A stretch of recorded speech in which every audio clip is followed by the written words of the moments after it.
3, 2, 1.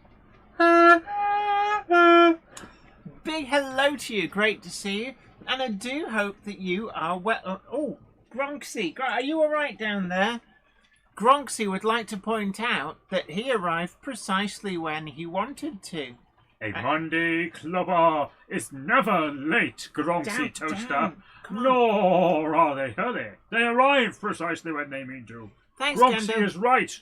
Yes, and we've also got the loving talents of Topsy as well. Now, coming on today, we've got an action-packed Monday Club. You wouldn't expect anything less than that. It's 2 days to go before the Hornby 2026 announcements. Now, we will be covering those in a live stream. I've got a prediction. There will be things. They're going to staple 3 Gronks together to make a super mega Gronk. I think we can say with pretty much absolute certainty that that is not going to happen. But hey, we've also got coming on Norsegate, aka Owen, who is a great modeller. He's been a real mover and shaker in the world of model railways for a long, long time. And we've done quite a few collaborations with him and his work over at Worksworth on Wyvern Rail with the miniature railway, the model railway organising. He got us a tour of the restoration shed as well, which was really, really great actually to get to go behind the scenes. Yeah. And had a thoroughly good time. And he's such a great person. He's always there for so many people. So it's an absolute honour to be able to get Owen on. We'll be bringing him in at about 15:15.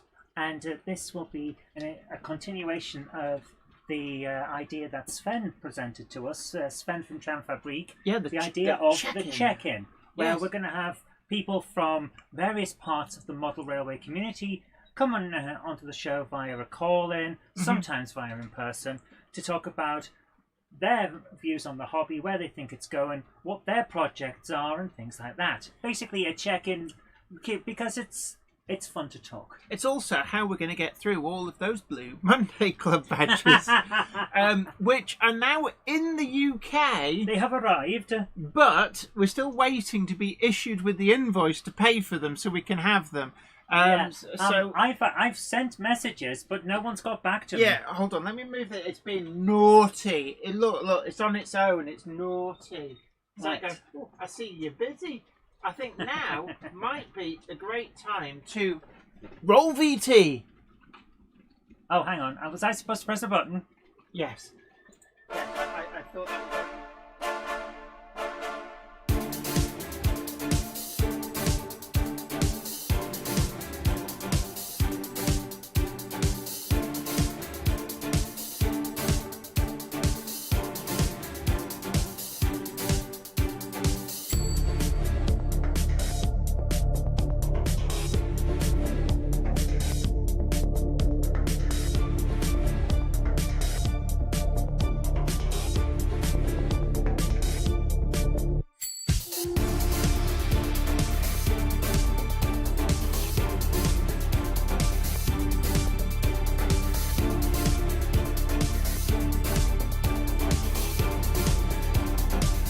Welcome to the Monday Club, your online model rail club for all the news, gossip, layout tours and more, with your host, broadcaster and model maker, Jennifer Kirk. Welcome back. Great to see you guys. Hope you're all well. We're here at Weir Yard. It's the only place to be on Monday nights. Although if you're in Australia, I think it's Tuesday morning. Hello from the past. Our Yes. ways may seem quaint. So we've got Summer Breeze Mother Railway, Harry J. Sedgwick, Sue at Pudham Junction, Andrew Fryer's Junction. Oh, you're like, quick, let's type really quick so she can't keep up.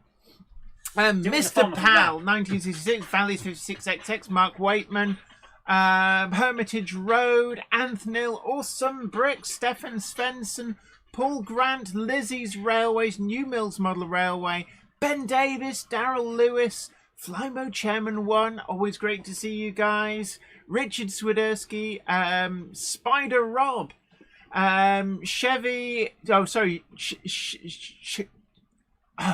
Che Vengeance. There we are. We got there in the end. Probably, possibly, maybe not. Let's Make Tracks. TT120. Yaharic. Peter Jackson Cheadle Heath. Leslie Gilpin Railways. Ben Tullett. Alex the Train Boy. Ham Shackleton and Tim Shaw. Hello, everybody.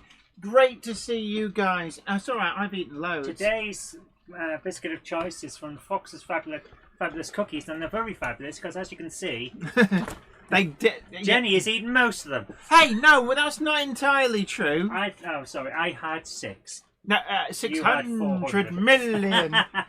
So there we go. But yeah, so in the news, we've had the Hornby results published. Of course, they're no longer a PLC, so we don't get the glitzy, glamorous brochure with lots of photos and stuff, really artsy. Now it's just like, this is how we've done, deal with it. Mm-hmm. So it looks like tough trading conditions might still be continuing, but it's going to be interesting what gets announced on Wednesday. Now, we've done a lot of speculation, so we're not really going to dwell too much. We've done like 2 weeks of speculation. So I suspect that some people might be overjoyed, other people might be disappointed, but we don't know until Wednesday morning just who's in which camp. But that's always part of the fun, though, isn't it? The anticipation. Ben Davis says, not Train Jennifer, but see Lego Pokemon coming. Ooh. Eevee, yes. Eevee. Eevee is a small dog-like Pokemon. That's very, very cute. Okay, what, with the really, really big eyes that just looks at you and goes... And a huge ruff. Ruff. DJ K666 says, I definitely think it's worth waiting to see if Hornby's delisting is starting to work. Yeah, it's going to take time, and I think, unfortunately, they got hit very hard by... let's not beat about the bush. Some poor management quite some time ago now, which did things like sell the building and then rent it back. Got no mortgage. Let's sell the house and then just rent it back, because then we'll have no... That train up there is being very naughty. When it comes round, I'm going to scoop it up and change it for something that's less naughty. Scoop it up and give it kisses. No, I'm not. I think actually what we need is some kind of Gronk. To answer some of the questions while Jen is doing that, we've had a question about who is Norsegate. Norsegate is Owen, and he's a really good guy, and he's got some interesting insights into the model railway community, which is part of what we want to talk about with the idea of the check-in, given other people's views, not just us. And we've had some questions about the new logo. The new logo, I drew it because I wanted something bold and interesting and eye-catching for the channel. We've had the JK logo since 2009. Is it that long? What did we have before? Nothing. Nothing. It was just a picture of you. And it wasn't bringing the punters in. So we changed it. That kind of happens. So yeah, we wanted something that was nice and bold and interesting. So that'll be fun. And we'll see how it goes. If it's really badly received, then we'll do something else. But it's taken me a few days to draw. People will be like, so we have input on this then. Well, people always have input. If they don't like something, then they vote with their feet, and then we end up doing something else. If they don't like something, they could always get stuffed. We're going to have to get the new logo on a wagon now. Ooh. Oh, don't tempt me. Don't tempt me, mother. I don't know. It's quite a complex logo. Jen, what are you doing? I'm trying to make things work. They're not. They will do in a minute. Talk to the nice people whilst I make Jenny's things trying work. to make some kind of push me pull you with a Gronk on the front and a class 03 on the back. Is 02. Oh, I almost said 02. I almost got it right there. You've got to give me some credit for trying. No. So she's got 3 wagons. No coaches? Come on. It does look good. It just confused me as I've been used to the JK logo. Yeah, that's the thing about the logo. We've had it since 2009. And it's kind of... It shows that we've had it since 2009. My design skills have improved over the last 17 years. Oh my God, Jen. Your channel's 17. 17? Are you saying that my channel is old enough to drive a car legally in the UK if it passed its test? Yes. and it would be allowed to join the military and might have been there for a year. Yes. And it would be just getting ready to go off to university. Yes. And it would be able to get married. With parental permission, yes. Well, no, it could run off to Gretna Green and get married. Ruben Ashford says YouTube channels can't drive cars, so neither can some new YouTubers. We've seen the news. Yeah, we've seen Australia dashcam videos. RG Models 86's time is passing by fast. You telling me? Yeah. Oh my word! Right. What's in the news, Jen? Hornby announcements coming soon. Right, also, finally got a Class 12. So you will see pootling around somewhere. I don't know where's it hiding itself? It's hiding behind the fridge. It's behind me. I've got a Class 12. Really chuffed about this. It will come in a full video later on. Probably in a couple of weeks or so. So really looking forward to that. I've been doing loads of work as well on the rebuild. And you can't show it. Well, I'm not going to show it because that'll blow the video, won't it? People will be like, what I mean is it's in the wrong angle. All right. So also, we've got some news from Roker Prototype Models as well. So, I don't know, what are you doing? I pressed the wrong email. Yes, you have.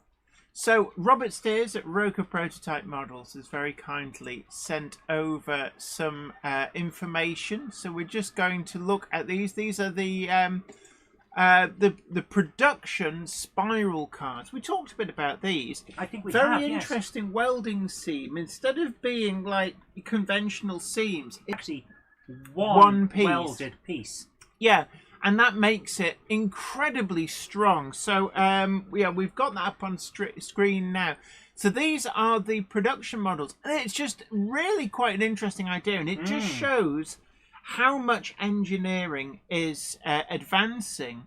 That some egghead somewhere was probably slowly straightening out his slinky in between collecting molds, spores and fungi. Are you suggesting Egon Spangler is in the Egon Spangler may have been responsible and thought, hold on, if we pull the coil out like that and then weld it together, we don't have a seam running the full length of the tank car because it's one piece of steel instead of lots of tubes, as it were.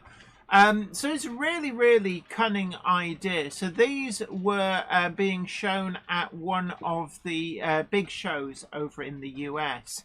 So really great. Thank you so much, Robert Steers, for sharing the pictures of these. And these are production Simon Pitcher, thank you so much. Oh my word, thank you so much, Simon Pitcher. Very, very kindly donated $9.99 on the super chat. Thank you so much. It says, hi guys, hope you're all safe and well. Biscuit situation looks critical. Oh, thank you so much. But I also noticed that we're 2 minutes to Owen time. It's the hand that models all the modelly things. But finished? If you ever seen Norsegate, actually, the standard of Owen's modelling is incredible. Really talented modeller, really talented military modeller as well. So there's some really, really great modelling out there, and Norsegate Central, Norsegate Project, is definitely one of the places well worth checking out. Leslie Gilpin Railways asks, what's under the scrolling chat? On this, it's just more of the scenery. All right. But on the Facebook thing that we were showing just now, what was under that would be where the comment section would be on that particular photo we were showing. So that was what was there. Summer Breeze Model Railway says, the sanctuary by me was severely damaged by the storm. Of course, yeah, we had some really nasty storms in places across the UK. Yeah. And unfortunately, one of the ducks died as a result. I'm sorry to hear that, man. They have raised more than they expected from donations. Well, at least that's something that's come out of it. But it's always sad when one of our duckula brethren has unfortunately passed away. Yeah. quacktasticness is just not there sometimes. Yes. The quack force of elite ducks is one member down. Right. So yes, let's make tracks TT120. He's the guy with the layout next to the window. Great reflections on the river and the bridge. Yes, that's the one. And it's now time. So would you like to pick up your headphones? Oh, yeah, sorry. Time, it is my time. dear. You might need to turn my volume up a little bit. Don't deafen me. How's that? Oh, my word. How's that? Yeah, just a little bit. It was a little bit. No, that was a lot of a little bit. Okay. Yeah, oh, that was loud. I'm sorry. I'm going to reach across and I'm going to just turn myself. Yeah, do it yourself. There we go. It's like it's all in the first 10%. It's a real Billy's replacement speaker job going on there. Okay.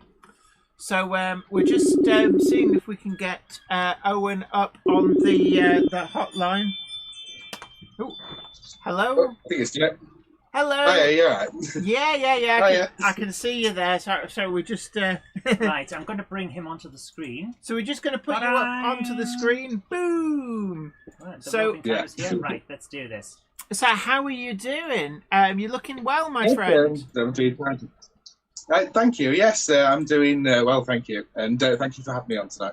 No, you're absolutely welcome. We do like to get lots of different modelers on, and I realised, massive oversight, we haven't had you on the Monday Club before, so extended the invitation, and always been a big fan of your modelling.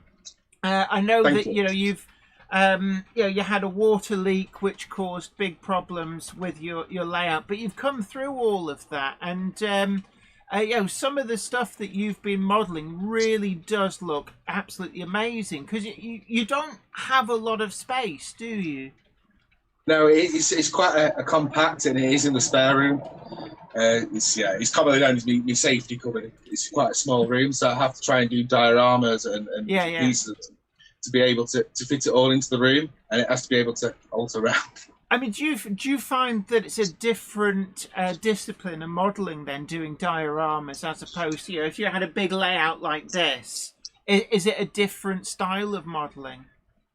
I don't really like with myself. It's like I've done some little dioramas quite recently, and when I was doing them, I had them very close to the layout that I'm currently building at the moment, and they kind of blend in. It kind of feels like a part of the layout, but a smaller section. If you understand what I mean by that. Because I've heard a lot of people say that when they build small dioramas or small layouts, actually, it affords them the ability to put a lot more detail in, because you've got to really focus it in. I mean, is that something that you've found? Not really. I think I find dioramas quite easy because I've always built smaller layouts. I've never built like bigger ones. It's always had to be quite compact, but still have the flow that it should have. And I find with the dioramas and stuff that it's the same as building a micro layout. So yes. But also, you're heavily involved with the model railway at Worksworth as well, and they had donated quite an impressive layout, which you were part of the team that saved that and restored it. Yes, we ended up with the late Jonathan O'Field's layout of Buxton. I believe it was Buxton Midland, so we had to manoeuvre that out of the bungalow because it was in a very small bungalow. So we had to get down the stairs, which was a challenge in itself, and then we've restored all that now at Ecclesbourne, and people can come and see it usually on a Saturday. I mean, was it a layout that was designed to be removed, or was it one of these that had kind of been very much built into the room? It was very much built into the room. We had to split it into 4 sections, and with the work and the love of the person who put into it, we had to cut it into sections without damaging it, and then be able to transport them from the Lake District back to Derbyshire. And I mean that must be quite a massive task. I know I've seen on social media from time to time people who are moving house are saying about it. I've got this model railway and I built it in. What do I do? But you faced just that and actually made it work. Yeah, DJK666 asks, is that the model railway in the ex-Gatwick Express coaches? Yes, that is correct. It is in the coach. I think there is current plans and developments going on within the Ecclesbourne site at the moment, so at some point it might move out of there, but that's not been decided as of yet. Yeah, I mean, it's an interesting railway, probably one of the more recent of preserved railways, in that line was mothballed for a very long time. So the preserved railway there actually came into existence a lot later than, say, the likes of the Bluebell Railway or the Severn Valley Railway or the Great Central Railway. But you've been quite heavily involved with them as well, I believe. Is that correct? Yes, I'm more into running the miniature side of it, and we're currently developing that at the moment as well, which we broadcasted quite recently as well. But yeah, I've been a volunteer there for quite a long time now, and my late father was there as well, so it's got a really, really nice history to Ecclesbourne as well, and it's a lovely town. So yeah, they're definitely worth a visit. Yeah, and it's an interesting location because it survived quite late as part of the rail network in terms of the limestone that was being tripped out from there. So that there was, whilst things like station buildings were largely gone, in terms of the track work at Wirksworth, it was actually a very extensive set of sidings, probably far more extensive than you'd usually see at any other preservation location. Yeah. Because stone traffic as well is the bottom of our yard, where our narrow gauge is. There's actually the tunnel that goes under the whole the whole town, and it is it's quite an impressive fleet in itself with just that. But yeah, the stone traffic will carry on quite late. Yeah, because actually, I mean, I think a lot of people perhaps forget that Wirksworth wasn't the end of, well, it was the end of the line, but there were other lines that went from there to other places like quarries, and one of those is really quite intriguing, a very narrow tunnel under the town to one of the quarries, and there's actually a lot of photographs that I've seen out and about online showing the locomotives in that quarry, and I think a lot of people perhaps don't realise how it was all connected together. But then you also had the incline as well, which has been restored in part. Would I be right in thinking that that's one of the steepest adhesion-worked inclines in preservation? I believe it's one of. I believe Churnet Valley, I can't remember if they are actually steeper as well. Churnet Valley is with their Ipstones branch, I believe it is. Right, yes. Yeah. I believe they're quite steep as well as Foxfield are as well.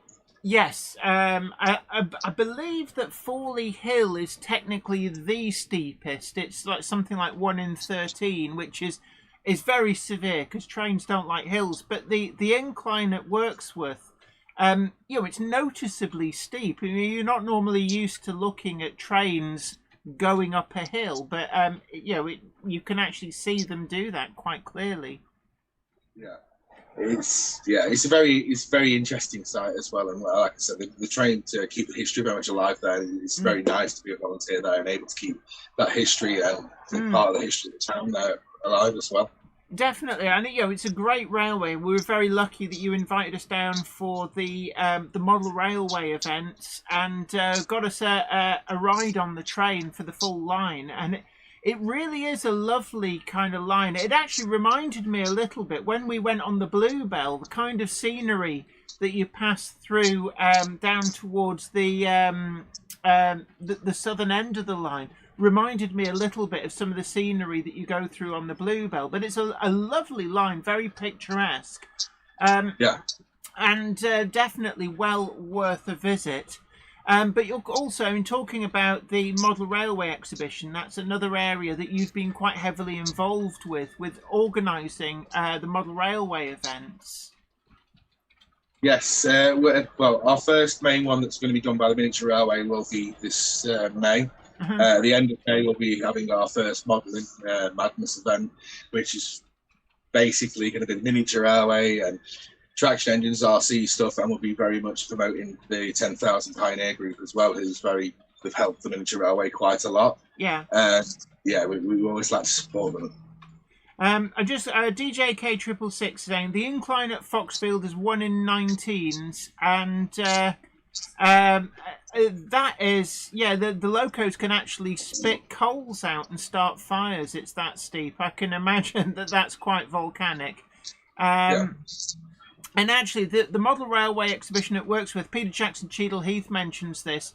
It's actually spread out across the town as well. Certainly when we came, you had other locations in the town, as not just the actual railway location.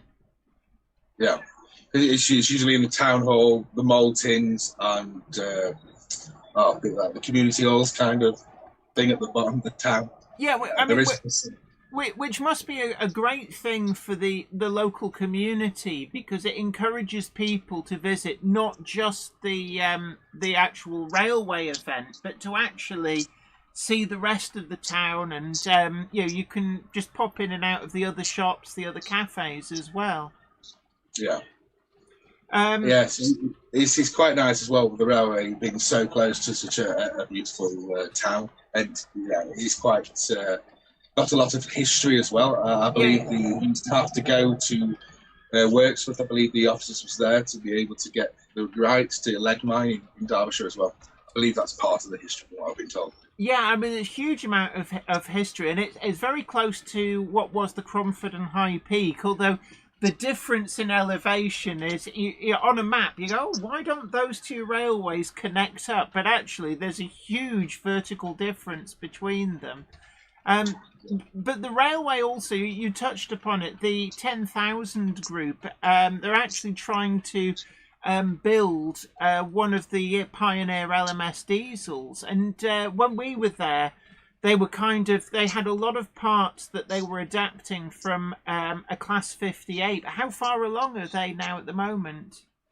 Well, I won't be the best person to ask about this. I do speak to Paul quite regularly. Yeah. But I think they're now basically going to be starting with the frames pretty soon. They're doing more work on the traction motors, and they're such a great supportive team with being with us as well. And we'll always try to promote them the best we can. They're moving on really, really well with it, and it'd be nice to see in the Pioneer loco. I believe it's an important part of our history. Absolutely. I mean, it's sort of the one of the ones that got away. So it's great to see that some of these locomotives are getting recreated in preservation. We're used to new build steam locomotives, and we've seen quite a few. Beachy Head at the Bluebell Railway is one of the ones we've actually ridden behind her. But in terms of the preserved diesels, it's interesting to see. Things like the LMS 10,000, the Class 23 Baby Deltic being recreated. So certainly really interesting times. But one of the areas that you've been very heavily involved in, we talked a little bit about, is the miniature railway. How long have you been running that at Worksworth? The miniature railway was started 11 years ago by my late father, and I continued the project afterwards. And so 11 years we've been there, and slowly progressed, bigger now, and able to take on steam engine. I mean, it's a great little place. There's so much to see and do. But take us back to the beginning of your modelling career, as it were. Where did it all begin for you? What was it that got you into model railways and also real railways? Well, there's one simple answer to that. It was my late father. He was very. It usually is, isn't it? He was very much into his models, and we always used to go and skate behind my mum's back to go to rails to spend his money and have his cup of tea. And then he was always that proud moment when we got back and he got a new model and stuff like that. And that's always kept the spark on. Yeah, I mean, did he get you to run interference so your mum didn't know what he was spending? Yes, distractions. Yeah, it's like, right, my dad used to do the same. It's like, right, your mum wasn't born yesterday, so we will declare one small low-budgetary item, and then whilst I'm showing this off, you get the rest of the gear in through the back. Yeah, it was usually distract your mum and you get a pick and mix. Yeah, so, that was it. Yeah. But I always remember Madame Tender said, right, your mum isn't stupid. She wasn't born yesterday. We must declare something. Because like, you didn't come back from a model railway shop and buy nothing, did you? No. But, yes, he was always sneaking in. But yeah, even to the end of my late father, it was always model railways. And it was always something we did. And I've always tried to keep that spark on and, keep the project going on. And I learned a lot of my skills from himself. Absolutely. So, so what sort of things did your dad model? And has that left its impact on what you yourself tend to model? Yes, it has, in a sense. It's like my dad was always an N-gauge modeler. It was always the ones that you get your PD Nosh people, you open the packet and one ends up in the cup of your tea. You find it at the very end. It was always like, smaller models. I've tended to go for bigger modelling, like double O and O-gauge and B120 stuff, like the tanks and stuff. So I've always gone for the bigger gauges. I think that the N-gauge one did have an influence. And yourself, you're a slightly bigger scale, but what sort of do you have a fixed era, geographical location, or are you fairly flexible? At the moment, it's like the new project I'm doing at the moment is Project 44, which is going to be my D-Day layout, preparation for D-Day, so it'll be that very much 1944. But I am planning on doing a twist and building it into the cliff face, something a bit different. It is the storyline of the Isle of Norse, somewhere in the channel. So it gives me that freedom to be able to model what I want to, but also have a bit of a backstory behind it. Yeah, and also I've seen a lot of pictures of you. You do military reenactment as well. There's a lot of pictures of you dressed up in a military uniform, driving Willys Jeeps and such like. How big a part of your life is that as well? It is something that I very much landed on my feet with and made some very good friends like Jim Needham and the rest of them, and they've been so welcoming that it's taken more and more part of my time. But I've also, like I said, had to balance it with the miniature railway and the modelling and stuff like that. So yeah, it would be nice to do something. There's a fantastic show in the end of August called the Victory Show, and that was absolutely brilliant. Oh, great. And I suppose in some respects that sounds like that's a little bit of influence on the Project 44 with the military style things. But, is military modelling something that you really enjoy doing over and above more conventional modelling?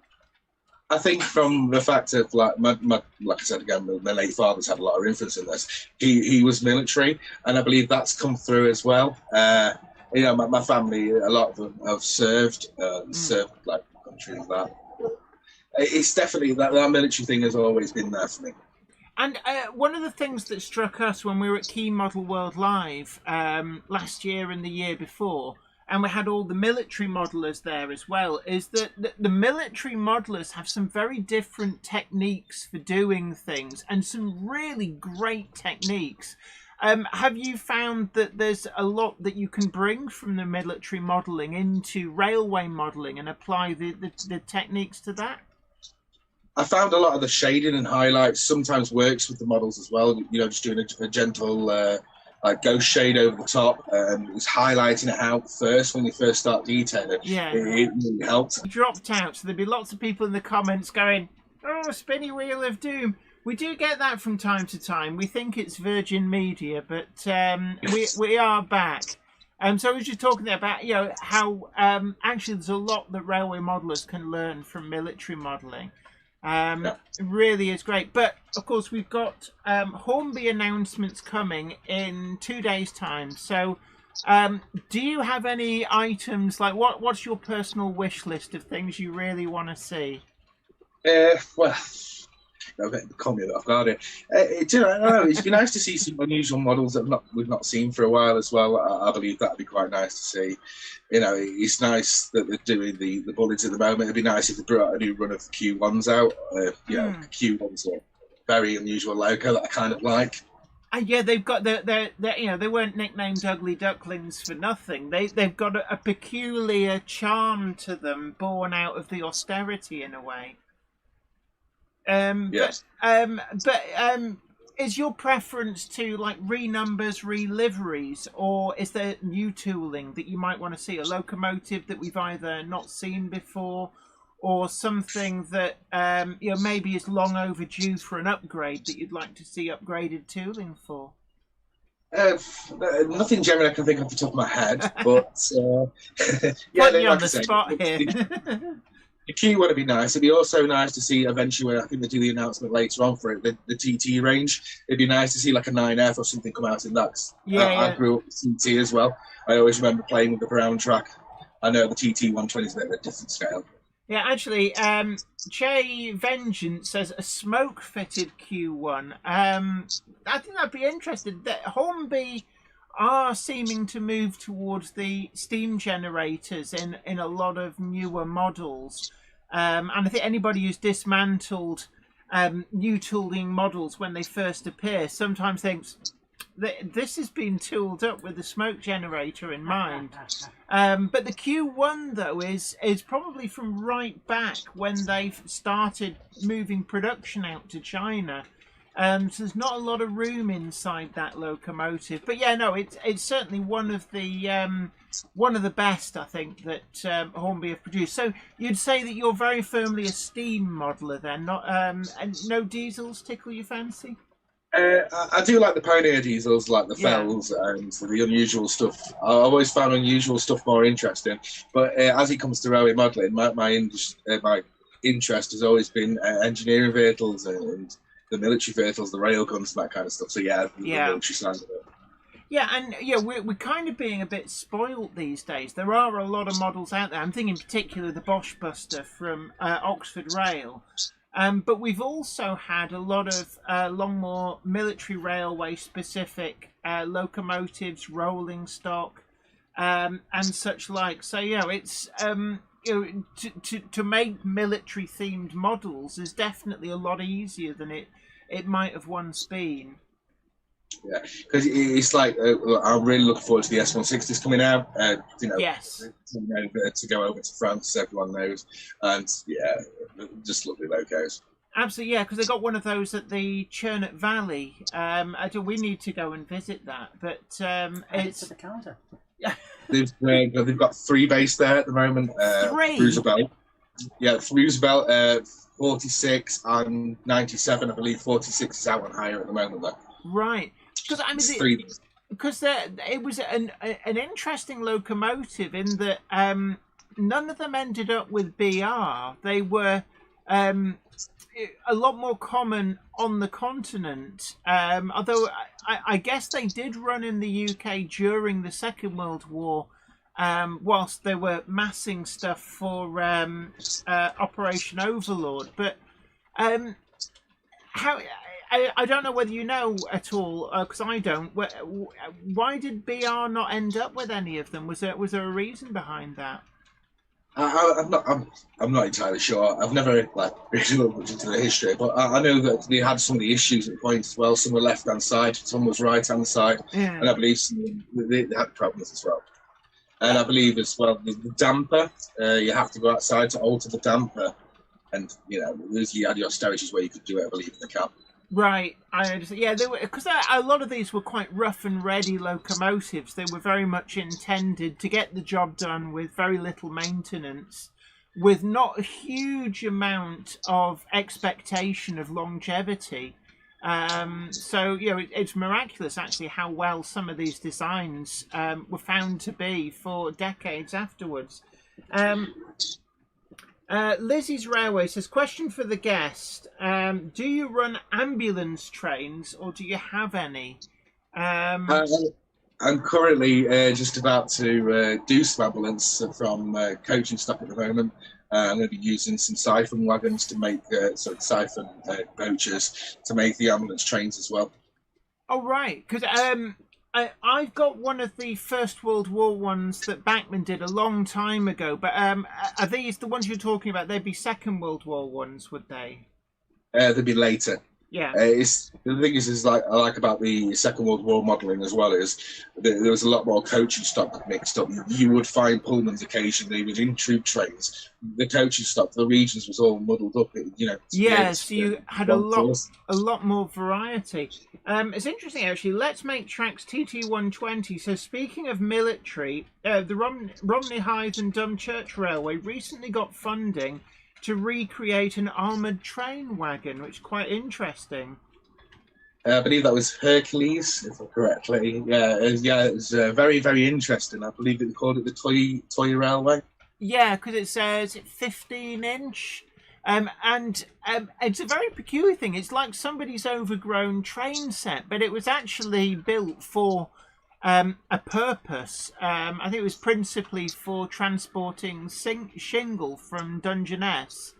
But it very much had a feel of a kind of a ride-on miniature railway, even if it wasn't entirely for that.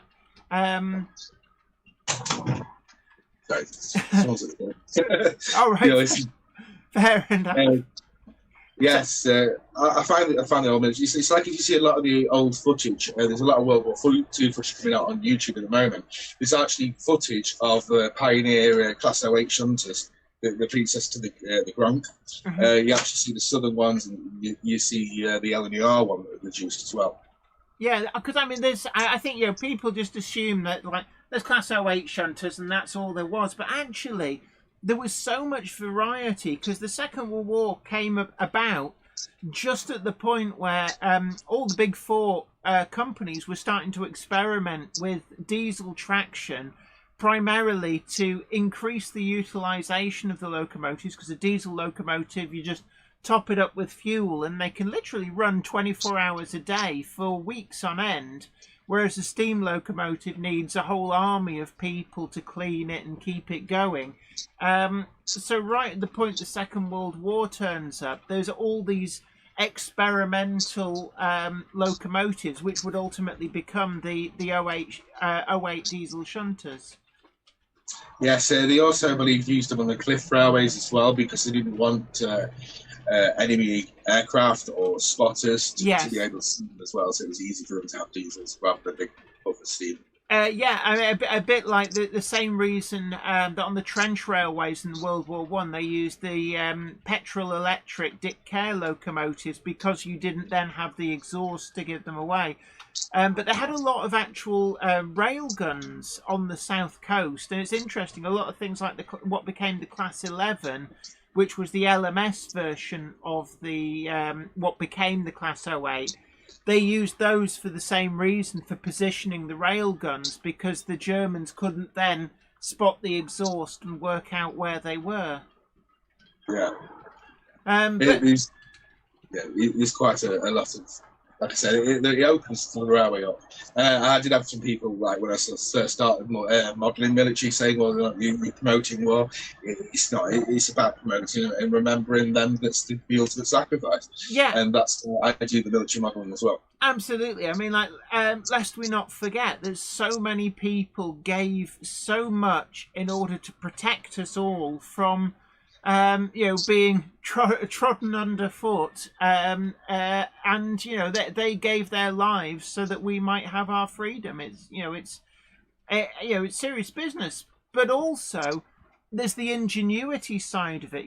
In very trying times, people came up with some very ingenious solutions to be able to get jobs done.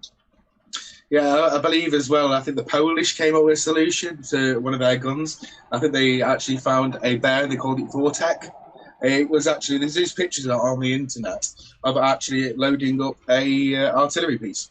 Oh, what? So they actually trained it to do that job? Yes, I believe it ended its life in Edinburgh Zoo as well. So yeah, Vortex the bear is a very interesting story to look. I believe it actually made it to the rank of private. Oh wow, Vortex the bear! I must look that up. That it is ringing a bell. I'm thinking, have I read something about this before, or did I dream it? But yeah, no, I need to look that up. But yeah, it's all interesting stuff, and certainly a cornucopia for the modelers. So what plans do you have for the YouTube channel? Are you putting out much in the way of video content at the moment? There will be some video content going up. As you already know, we're redeveloping our miniature rail at the moment. We're going through our rebuild. We've been down for 10 years now, and we need to make it better for our customers and stuff. And, you know, we're getting more, you know, able to support and help the charity that we're part of, the Export Valley Rail Association. So we're trying to help them with their appeals and stuff as well. But yes, in the meantime, basically, yeah, there will be content. I'm currently working on a 148th Lancaster, which I'm planning on the engines working with the sound unit. Oh, right. And that's a Grand Slam one, which will be an interesting build. And there's definitely some more content to come from Norsegate. Grand Slam, was that the... which bomb was that? Because I remember Tall Boy and... Was Grand Slam wasn't the Dam Busters, was it? I believe there was... people will correct me on this one. There was the Dam Busters ones originally, and then I believe there was refitted to have the Grand Slam, which is a fairly long... I believe it was used for concrete bunkers. Right. I know people say it wrong, but yeah, I believe it was used for concrete bunkers and breaking the bunkers. Because I'm familiar with the ones that were fitted with Tall Boy, which was to be able to target turpits up in the Norwegian fjords. But yeah, no, I mean, it's all very interesting stuff. So the YouTube channel, are you going to be putting out video content that focuses on miniature trains, full-size trains, or are we going to see some more of your modelling? Because I have to say, I'm getting withdrawal symptoms. Your modelling, sir, is very, very good, and I do miss it.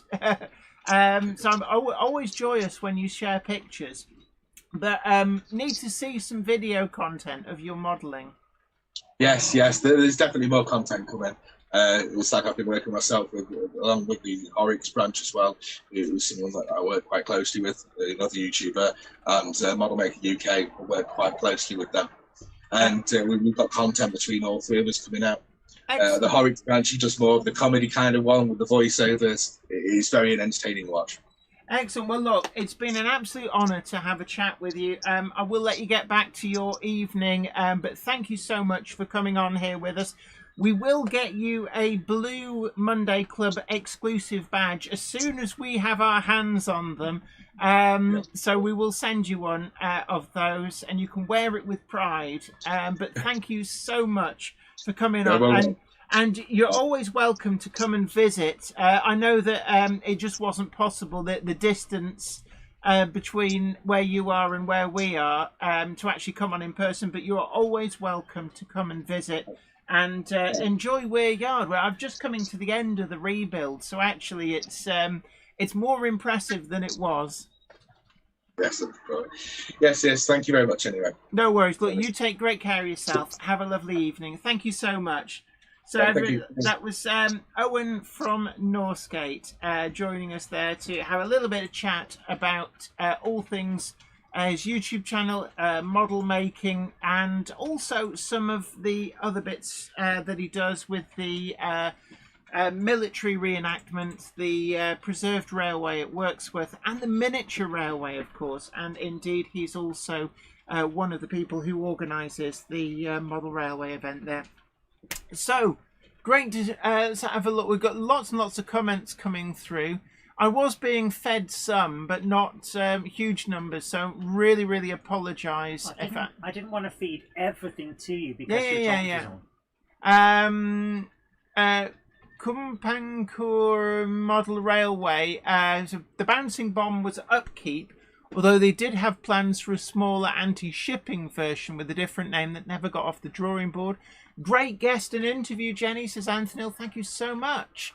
Les Kirk says Tall Boy was £12,000 for it says Tripitaka. I think that's just a typo. Should say Turpits. I'm sure that was for Turpits. Tripitaka. Grand Slam was £22,000 to act like an earthquake bomb. Gosh, yes. Isn't Tripitaka the guy from Journey to the West that the Monkey King is protecting? Not in this instance, no. The RAF did not develop a bomb specifically to deal with the the monkey from Journey to the West. Well, that's good because he's thrice immortal, so it wouldn't work. Andy Fryers Junction says, great interview. Thank you so much. Lizzie Railway says, agreed on that, Andy. So thank you so much. And for anybody who thought they were slinking in,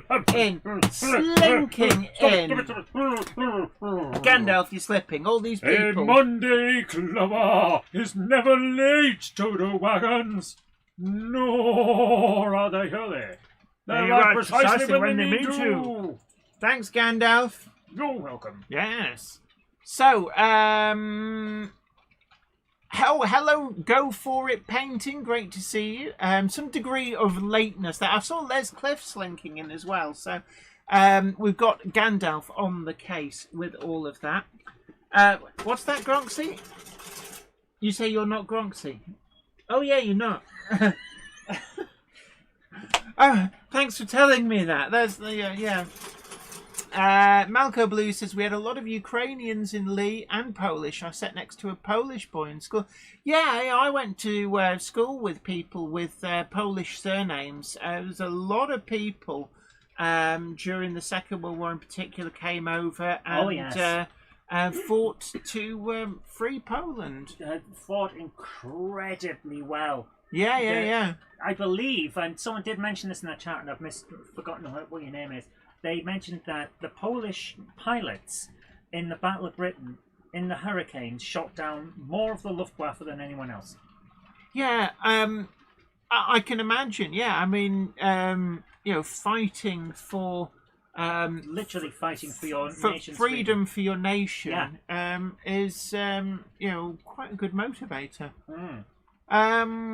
The Polish pilots were fantastic, says DJ K666, and they fought like lion. Absolutely. Right. So, what have we got running tonight? Well, it's a bit of a mishmash. I had Andy Fryer's Junction round over the weekend, and he insisted that we had a rummage in my normally hidden areas. Oh, hey! Yes, I said it like that on purpose. We emptied the fiddle yard, absolutely emptied the fiddle yard. We found one coach on its side in the gap between tracks, so that was like, oh, wondered where that was. You know what? I am going to get you some of those car reversing cameras and monitors so you can see what's down there, because they're infrared, so it should be good low light. And I think that'll work really well for you to see what's in the fiddle yard. Maybe. But we got everything out. And as a result, we had a little bit of a change around. Not much, actually, but he did insist that I change the blood and custard rake. So, we've got my parcels rake out on the tracks. And at the front of that, it's my Hornby 00 Duchess of Atholl. I can almost feel my dad's ears pricking up like a meerkat. Oh, Hornby 00. But no, it's the modern Hornby 00. In fact, it was the first Hornby 00 release that came from Hornby in something like, must have been 60 years, something like that. And so it's like fully die cast. So, hold on, do I need to... Which one's that? That is one that's been not... Have you been faffing? I haven't. Tell me when. Bit more than that. When, and turn slightly to the right. No, tilt, I mean. Still a lot to the left. Left. That's it. Now it's straight. About the only thing in this room that is straight. Yeah. Hey. Right. Anywho. There. Yeah, DJ K666. I did say to Simon Kohler, you know, the 2-rail always had a red and white candy stripe box, but he just went shh. Everyone remembers the other one. Everybody remembers the iconic blue ones. But it was so oversold that it was quite a scrabble around to get that. So Stephen M. Clay, been a member for 46 months. My goodness. Gosh, you could have done some kind of interesting financial crime and been out in that length of time. No, you couldn't. Okay, maybe not. But the blue blocks, The blue box is classic, it has to be said. Yeah, I love Hornby 00. Yeah, I said this to Simon Kohler, and I've said this to Carl Hart as well, that actually I think that there's room in the Hornby range to do a Hornby 00 red and white candy stripe box range, where they're not necessarily like heavy die-cast chassis or anything, but they're actually... my example on this would be the 8Fs. Now, Hornby's got actually quite reasonable tooling for 8Fs. And they could do a run of 8Fs, but put 4 of them out in the red and white candy stripe box as special editions, and do them with the running numbers and the full identity that the Hornby 00 models did. You know, they could do the same. They could get another run of Duchess of Montrose, Duchess of Atholl, City of London, City of Liverpool out like that. And they wouldn't be the Hornby 00 die-cast body versions, but what they would be is like a special collector's version. I have to ask one question, Jen. What? What happened to your layout? What do you mean? I'm going to bring the Jenny Cam giant camera up for a second. What do you mean? What happened to it? What are we looking at? What have you done to these poor people that were on this this front piece here? Oh, they get knocked off. Everyone's been run over. Right, come on then. Topsy, you move out of the way. There we go. They've all been run over. Look at that. Yeah, but look over here. Over here. So you can actually see what the reason why. I've been hard at work in this area. There is a full video being filmed on all of this. But these are yet to be chiselled up and redone. This whole area here is all getting redone, getting rid of it. So I'm not too bothered that people getting knocked over. Are you going to replace it with a Skill Extra set? No. Well, right, come on. I picked on me. Oh, wow. Lots and lots of long-term members, yeah. Les Kirk says, yes, I do agree with you, Jay. Your mum agrees. She is sat here next to me. Oh no, Dad, I blew the gaff. I told Mum about our little scheme to smuggle in Hornby 00 from the shops. Yes, I only said it twice, but I think we got away with it. Right.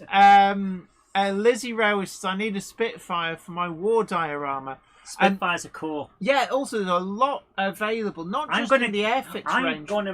What range was that one in? You built the seaplane one. The same one that came with that. Yeah, can you remember what they were called? I think they're Turkish. Could be. PM model or something like that. Something like that. They were very, very good value. They're incredible value.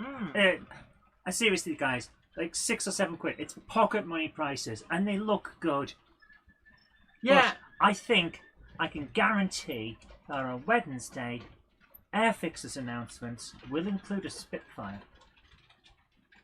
It always does. Something tells me that they'll have a Spitfire. Do they do Airfix on the same day? I think so. They're doing the Scale Extra soon as well. Right. Pretty sure that's on Wednesday. Now, I happen to know what they're announcing. So you have to be careful in what you say tonight. So I'm not saying too much because I actually know. I can ask people, so what do you think? What would you like to see? But I can't. I've got to be careful because if I start waxing lyrically and, say, well, actually, yes, they're planning a J92 crate. Oh, no! Then, I blow the gaff. Yeah, and then people don't talk to you anymore because that's how... I know people say that Jen's in with all the manufacturers, but you stay in with everyone if you play by the rules. Yeah. Oh, narrow gauge. No, Gronks. Hold on, I've got something. What gauge is Minute Tatters? I can fix this. There we go. What gauge is Minute Tatters? HOE. Right, next. It bloody isn't. Right, guys, I'm watching the stream. I've got the stream up on a monitor here. Yeah, what's happening? And it's not. Every time you guys are saying that it's frozen, I'm looking at this and it's not freezing here. I think there's elements of YouTube is not working for some people. Richard Gruder says, just bought an alcoholic ginger beer. He's not happy. It took me a second, and it's like, alcoholic ginger beer, that sounds... Oh! Yeah. Malco Blue says, I tried to find an O-gauge London bus stop. Lots in 00, but cannot find any in O-gauge. And see, O-gauge can be quite tricky to find certain things in. We're really spoilt rotten with rolling stock and locomotives to some degree, actually. Not so much tender locomotives. You know, it's more the kind of little tank locomotives and such like.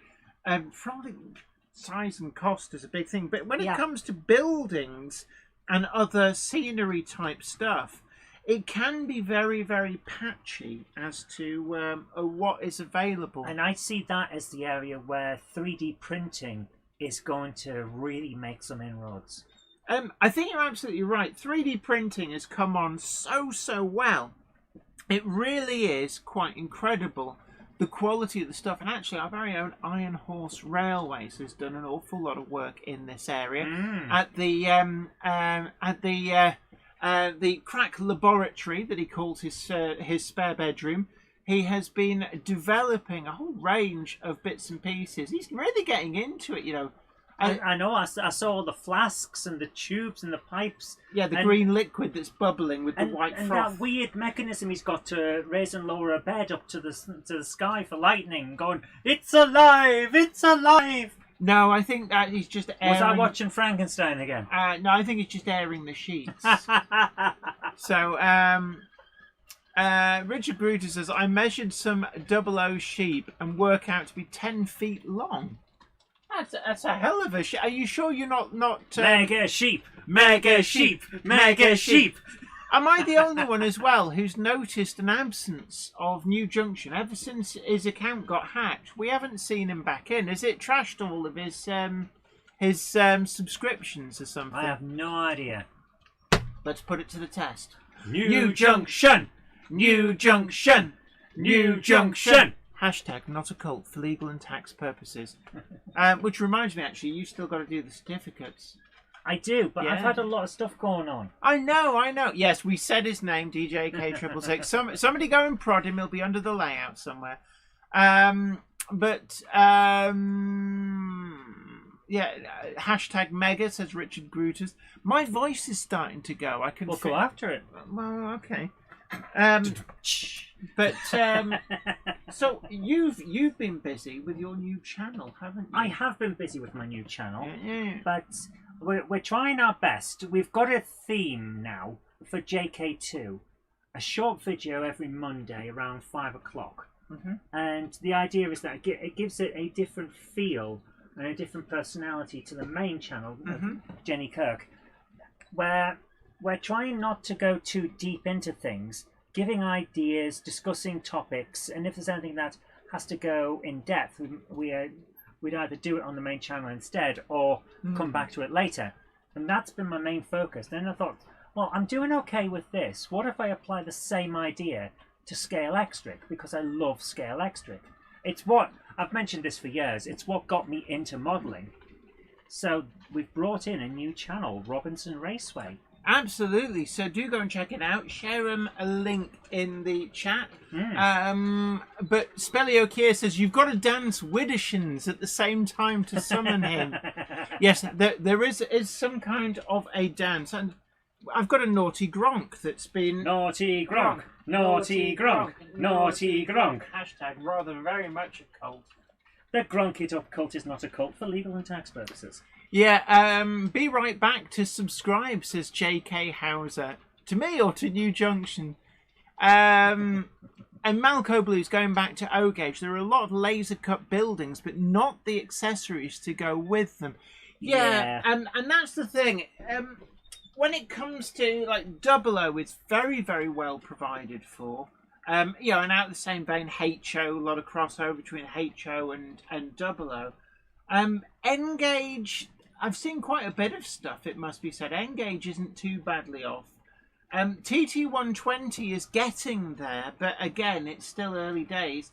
And I think a lot of the heavy lifting is being done by the likes of companies like West Hill Wagon Works, West Hill Wagon utilising Works stuff is the amazing. 3D printing to be able to fill the gaps.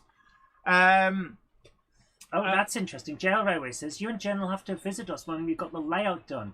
I want to incorporate scale extra into the layout. Oh, very interesting. It's sort of O gauge, isn't it? Well, scale extra is 1:32. Which is just a bit bigger than O gauge. It's bigger than O gauge. Is that gauge 1? It's gauge 1, yes. James Petts worked this out and then sent me a message. It's gauge 1. So if you want perfectly to scale, you need to make your railway gauge 1. But O gauge will work reasonably well. In the same way that if you want to do double O, micro scale extra is the one you want to go for because it's relatively close. How close? Give me a second, I'll look it up. What is it like? 1, 2. Well, at the Christmas self-employed people's Christmas party that we had, when we were playing micro scale extras, we were running them. Self-employed Christmas party. Basically, I'll get a bunch of mates round. It's okay, they can come. They work for themselves. Well, we had a few self-employed people around for an office party, essentially. We played micro-scale extras on the table. We did, actually, and ran the cars under a bridge from the Metcalfe 00 Castle We pit. did, actually, yes. So that worked. Yes. DJK666 says, I spent a couple of hours fitting my Monsell sets with Roco short couplings and then checking them through second radius reverse curves. Micro-scale extras 1:64. It's half the size again of scale extra. So they're still too big for... 00 would be 1:76. Yeah. It's either 1:76 or 1:72. I can never remember. They don't quite fit. But it's not bad. Zantex says you can get small scale slot cars, I think that are 1:48. Yes, there is a 1:48 scale. Oh, interesting. James Petts and Tim Shaw both say it's S scale. Now, if you really want to go down a route that does have a reasonable set of options for cars in scale extra style, look at Carrera. They have 1:32, 1:24, and 1:48. Lizzie's Railway says, oh, well, everyone, it's been a fine evening with the Jen Kirk Familio. Take care, all my best. Till next time, God bless. Look, you take care. And take care. Thank you. Don't forget, everybody, hit that like button. Do consider sharing us to social media. It's always a great opportunity on the Monday Club to hang out with people, like-minded people in a nice, safe environment. I'm a little bit under the weather, which is probably why I'm not as talkative as usual. I am struggling a bit tonight, actually. Really struggling. Yeah, I can tell, because you came home from work not earlier felt on well for the last few and days. practically collapsed into a chair. I had to feed you all kinds of pizzas and drinks. Hey, I only got 2 slices of that pizza. Did you get another pizza? There is another pizza in the freezer if you want it. No, to be honest, I'm not that hungry. It's interesting. Somebody did say, there we are. Spelliok says Jules Holland has the old Triang car system on his layout, which is basically 00 scale electrics. That is cool. I would love to see some of that. I'd love to see that reintroduced in some degree. That could actually... Yeah, they probably say, oh, well, the Fowler car system is taken. But actually, I think it would work out cheaper and more robust and would appeal to a more toy end of the market that the Fowler car system just could not do. Imagine this. Using the Sparkplug app to drive those cars in that scale on your model railway. Naive Gage says, Jenny has hardly said a word all evening. Yeah, absolutely. The Canterbury exhibition is on this weekend, says Going to the Dogs. James Pett says, get well soon. Thank you so much. It's mostly my voice and just feeling incredibly run down. And I've got so much work piling up. I've got stuff I've got to do for a couple of different manufacturers that I do in the background that I can't really talk about. And Well, then you just did. well, no, but I didn't give you any details. No, that's I've true. also got this for review as well. Oh This my is- goodness, that looks lovely. It does look lovely. So you will be seeing this coming up in a Okay, future Can video. I just grab this and lick it? Thank you. Wait, what do you want to read? Because Oh, don't! Oh! Tumble of Clowns, do something! Yeah, unleash go. the It straggler. looks lovely. And I Yeah, need it to lick does. Yes, unleash the straggler. Madame, can I interest you in a Oh, soft not drink of Pepsi choice? Max. I go hyperactive on that stuff. Yes, but we're coming up to 8:10, so Yeah. we don't have long to. Uh, One day, if you come to a JL Railway says, lick it, Zoe! lick it. One day, if you come to the after party that tends to happen at the various model railway shows, I might tell you the story of how we found out After party? when we all go to the pub after the shows. Do we? Jen, Go to bed. you know when we went for dinner after Gets? That time we played yes. Thomas the Tank Engine in the pub. Do you Yeah, do you people remember? love that. Yeah, We had the people after party. flocking in. Yeah, That's that was where all the cool kids were at, playing Thomas the Tank Engine, the board game for all ages. Well, age 2 and up. So it was. I know it was a tough squeeze, but we did promise that we would not tell Waddingtons that you were playing it. But yeah, I remember some people looked at us a bit funny when we brought that in because we didn't sit with the group that was drinking and chatting. Well, no, because only a complete and utter socially inept moron would muscle in on somebody else's posse. Exactly, and that's why And go, hey everybody, no, you want to sit with me and play my game. It's like, no, it's like they're having Yeah. a nice chat. If they want to play the game, they'll then come over. and And that's some exactly did. and that's exactly why we didn't sit with them. Yeah, We wanted to not be that guy, as Yeah. they say. Not be the inept person who just tries to steal other people's posse. Yeah. Right. Let's make tracks TT120s. Could you turn that into a shop-based challenge? I'm sure you could. But yes, if you come to, as I was saying, if you come to one of these after parties and ask nicely, I may tell you the story of how we found out that Jenny can't have Yeah. a large amount of Yeah. Pepsi Max. DJK666. Posse thieves. Yeah, come on everybody, let's posse. Posse. Yeah, yeah, boys from the dwarf. Right, Triang Minix set, says the Growler Backward Engage layout, going for £400 on eBay. Yeah, they're collectible now. The problem is, I guess, my not many goodness. people kept hold of them, and they were a bit plastic fantastic. But what I would say is that might be an area that Hornby or somebody else could think of adding, a slot car system. But I don't know, would you really want to go slot car, actually, or would you go for... Okay, do you want to know what I would prefer? Carrera Hybrid. Right. It uses an app on a smartphone or tablet, so Right. very much like the Scale Extric or the HM7000 system, Yeah. but it's not a slot car. It's a powered remote control car that runs on Bluetooth. Ooh. Yeah, so there's not that issue. How of does it charge itself? Does it have, like... you take them off the tracks, sit them in a dock, and it'll charge up.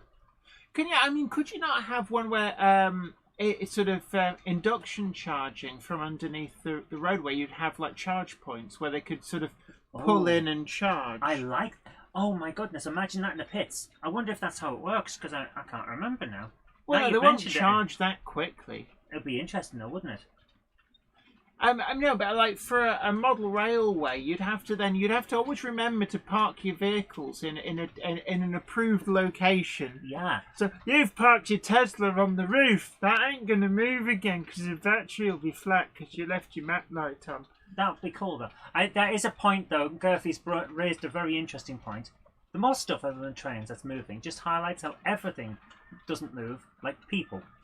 Although that Magna Rail, I've seen some really interesting stuff done with that. Have you seen the one with the bicycle accident? I've seen the one with a bike riding around. Yeah, there's one where the guy comes out on the bike and he rides down and then he makes a boo-boo, goes into the bushes, and there's a mechanism that looks like a person flipping over the handlebars, and then the bike slides out on its side. Wow. And then, I'm trying to remember, was there like an ambulance comes round, picks him up, all of that stuff disappears, but the actual bike is just going round and comes back around and then, repeats itself. SHGP Media says use AI to move the people. Yeah, but it doesn't really work when, like I'm waiting for the AI to take control, but it ain't happening. No, he's actually got an interesting point. Again, Carrera. You can race with their digital system. It has an AI control, so you can race cars on your own. You could have the other cars would be driven by its AI, which is like a driver. I think what SHGP Media's meaning, it's like there's a lot of videos doing where they animate. You can animate it with a video, but like your actual model railway, I can't get all these little model scene figures to you can't walk about. But imagine the next step, like a Fowler system, but each person can be programmed with a specific style of AI. Use an RFID to work out which one's which or whatever they're using. I mean, that'd be a hell of a mechanism to make a 00 gauge person stomp around. Perhaps, but they'd look like Wallace in the wrong trousers. Yeah, they probably would. It wouldn't move brilliantly, but as a start, it would be interesting, wouldn't it? And you give him a certain personality, like one marches, one saunters, that kind of thing. But can I counter with something that actually AI takes the fun out of things? Because bear with me on this. When you were growing up, people of our age, your age, you'd be there and you'd get a car and you'd be like, and like all of the imagination comes into play. But there was this thing with Lego introducing these intelligent interactive blocks to make the sounds. I thought that was hilarious. So you could have like a guy with a lightsaber, and you go, and it'd be like, look, I am your father, and all this sort of stuff. And actually, it's taking the imagination. Well, there's nothing left to imagine. And in some respects, it's like, hold on, that's not how little kids play. It's all how you develop the imagination. It is, and you don't have to go down that route. But I do like the idea of being able to set a route for an animation. SHGP Media says, down with this sort of thing. Yeah, he says it was a joke from Frank Reinhorst. By the way, Ben 60,009 and been trying to find a trailer for the He-Man apparently coming out this year. All the trailers just look AI.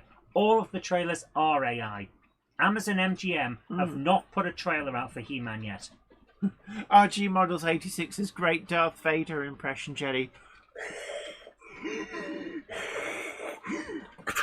I can't breathe in this thing. Luke, I am your father's cousin's roommate. I am your father's cousin's pool guy. Do you need anything scooping? The He-Man animation was crap. Get out! You take that back, Gurphy. Right. I grew up on He-Man. He-Man is my friend. Deploy the tumble of clowns. And also, because I'm sure we've got latecomers. Yes, ludicrous speed goes, says Ben 60,009. Is never late to the wagons, even if they're from a galaxy far, far away. They arrive precisely when they mean to. Thanks, Gandalf. Oh, Griffey, them's fighting words. Not a chance. One of the crappiest animated shows ever. Yeah, but there is a reason for that. I can actually explain that. There are two ways you can go with animation.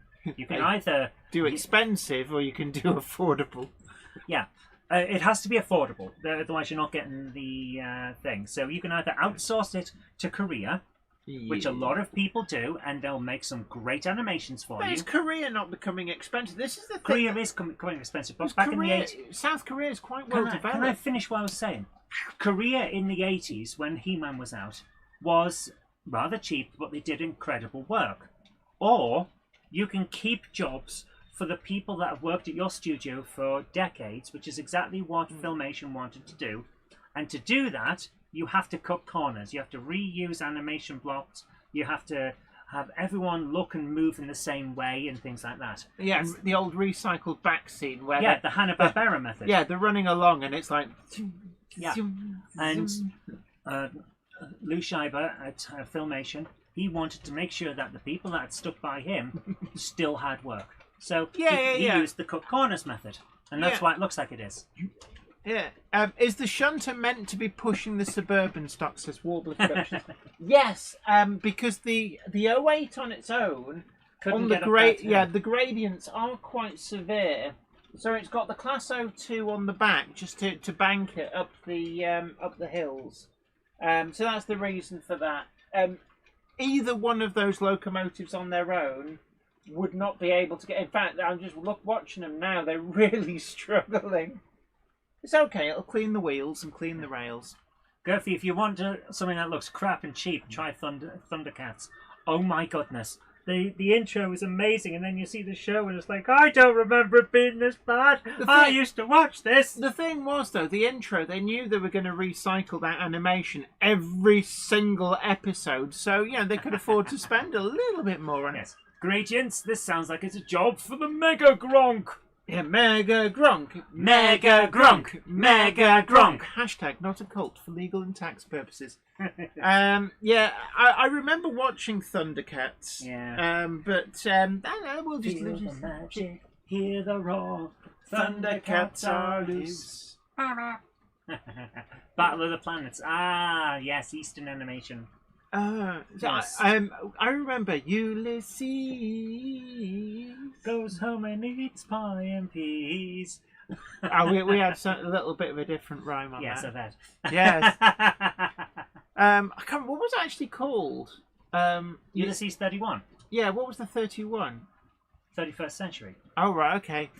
I remember. And do you remember Dogtanyan and the Musker Hounds? Yes.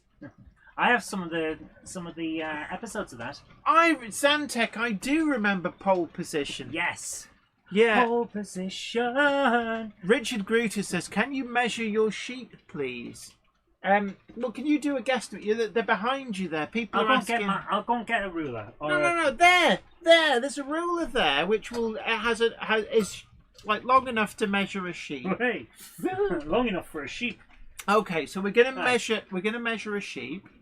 Right, which one's on? This one. Just looks like it's on. Yes. They're all the same size. Don't you squash my grass flat. I'll squash my gronks if I want to. Yeah. RG Models 86 remembers Dogtanyan as well. Oh, Hong Kong Phooey! Leslie Gilpin Rail was half an inch. Really disappointing as it had nothing to do with Hong Kong. So, half an inch. Actually, no. Now I'm looking at it. It's a lot bigger. I'm trying to get the centimetres. This is why I wanted to use my centimetre. It's 1.5 centimetres. So 1.5 centimetres. We can work this out. Yeah. As it's going to turn out, it really is 10 feet. So, that would be 0.15 times 72 equals.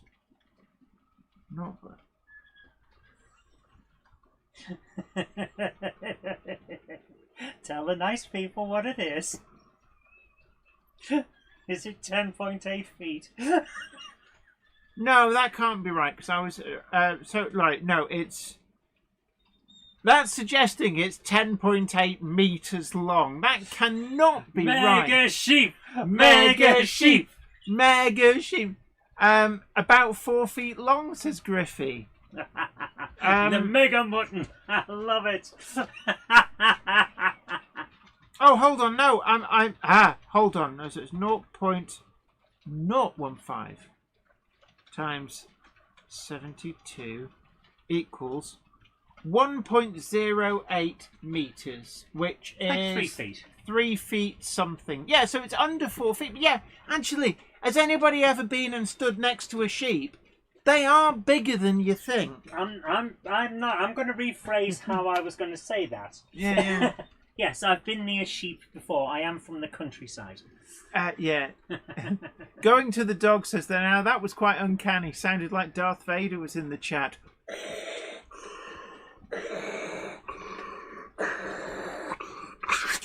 Oh, I couldn't breathe in there. Apparently they did that. The sound effect is actually a scuba breather. Yes, and the lightsabers are moving Yeah. the microphone past the television. Is it? Yeah. The buzz is the electric hum caused by the magnetic field from the TV on the old I do know that unmasked microphones. The laser blaster sounds was they put the microphone on. You know the cables on like telephone lines. Yeah. The tensioner at the end, or where they go around corners that stop the telephone poles getting pulled over. Yeah. What they did was they put the microphone on one of those, and then with I think it was something like a metal hammer, they just went doink.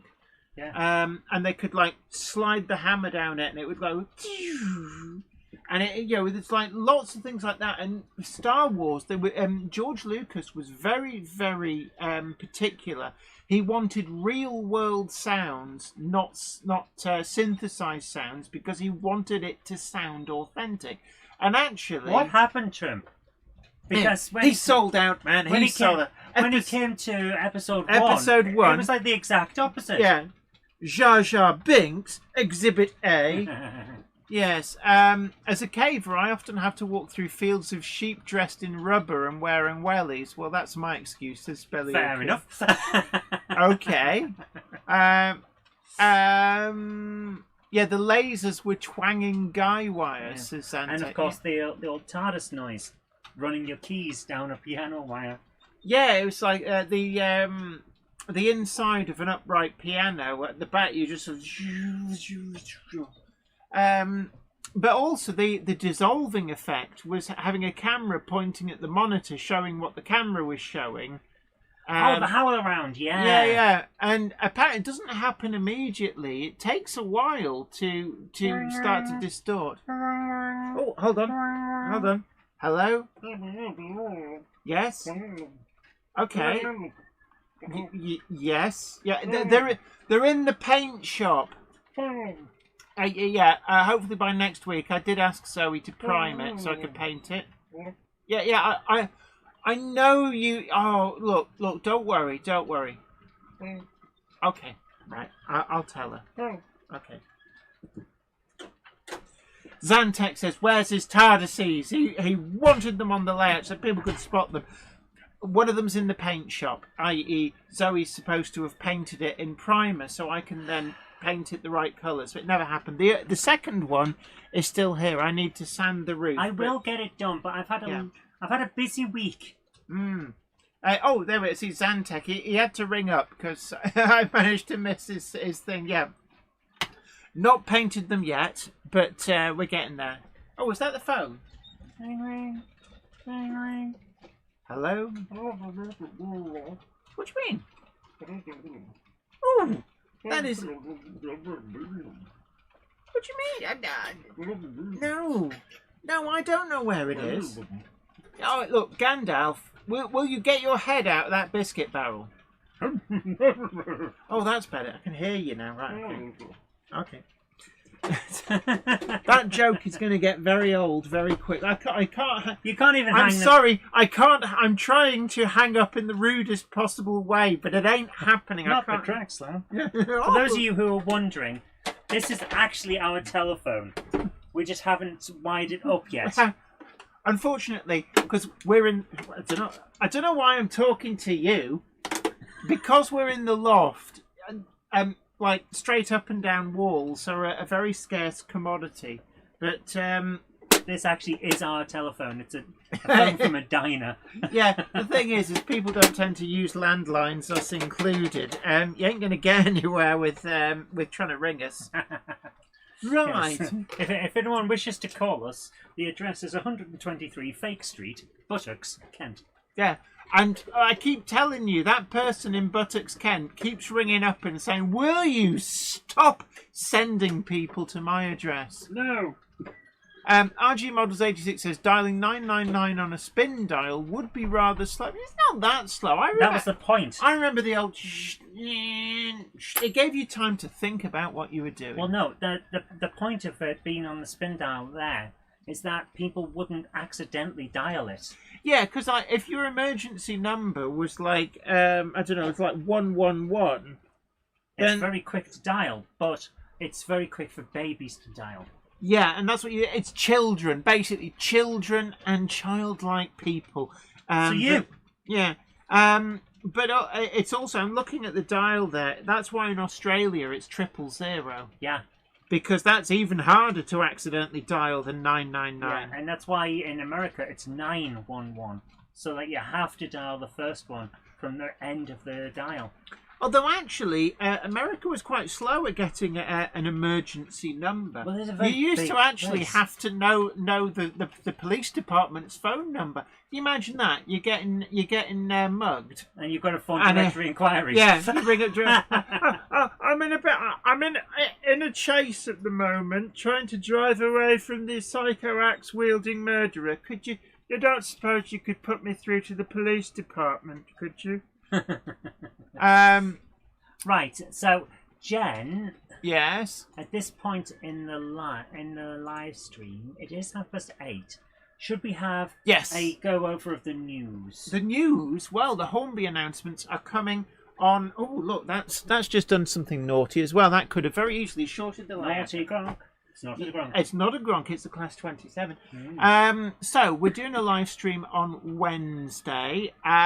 We'll be going live about 15 to 20 minutes before the actual embargo time. I can't remember what that is, otherwise I would tell you, but I'm sure somebody in the chat...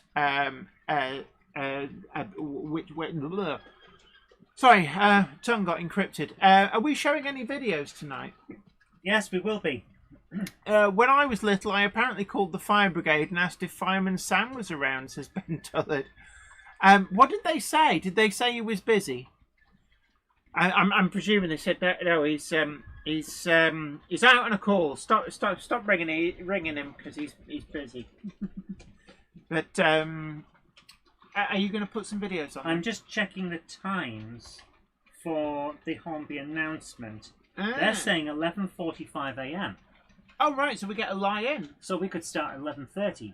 So we'll start 11:30 notionally on... we will put an update up on the Monday Club Facebook group and let you know. But we will be doing a live stream. Oh, Ben Tullett says, I think my mum had to say sorry. It's probably every parent's nightmare. It's like, oh, the kid has discovered the telephone. I suppose you wouldn't really have that anymore. No, I remember another thing that you don't have anymore. Children feeding toast to the VHS recorder. Oh, my little sister, and she used to think it was a post box, and she'd post all sorts of shit in that thing. It's like, oh, the video's not playing properly. Take the cover off, take out the stones, the rubber bands, the cat. Small amount of loose change, dolls, pencils, you name it. You used to be able to get a lockable thing that you put on the VHS. It was such a big problem. Yeah. You got a thing that put into the slot on your VHS player and you could lock it so little Jimmy wouldn't feed it things. We never had that problem in our house because our VHS recorder was a top loader. For a reason. Yeah, that does not stop kids. No, They just it doesn't, top no, it load doesn't. the toast. Right, anyway. What videos have you got for our delicatessen? Stuff. My goodness. So tonight you've had a delicatessen and a diarrhea instead of a diorama. Are you sure that you're alright, my dear? Melchester Motherella says, I used to dial 100 and ask to speak to Busby. They played recorded stories down the Oh, yes, Busby. I was never informed this was a thing. I could have had so much fun as a child. You don't remember Busby? It was Busby. He was like a bird-like character. He was the icon of British Telecom.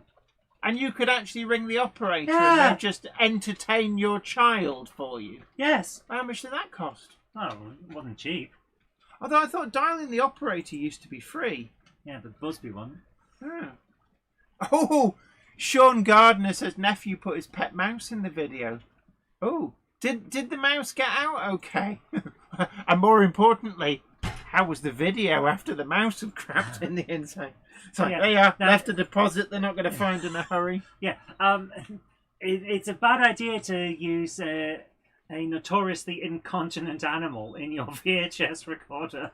Yeah. Griffey says, yeah, Busby was a pre-privatisation mascot. Oh, there's a... I didn't know. Like, Dad, are you still there? I need to know why I was not informed of this as a child. Apparently, Busby or something similar, says Leslie Gilpin Railways, as a cartoon, was originally on the sports pages of the Daily Express. Wow. Well, I never. Okay, we've got something interesting. You might want to put your headphones on so you can hear what's going on. Oh, right. Okay. Because our first video of the night is quite topical. Let's Make Tracks has made a video saying model railways ruined by AI. Now, we won't show it all because it's 5 minutes or so, but I think it should be quite interesting. Okay. So I'm just going to bring up the browser button, unless you press it. Oh, hit the lever. Kick the buttock. Here we go. That was very growly.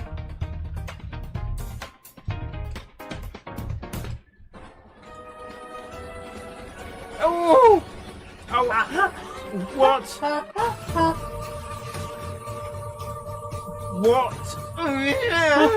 What? Go on, get it in there. Get it in there.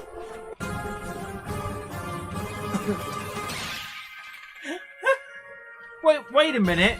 Where'd that one come from? He's had too many pies. What's going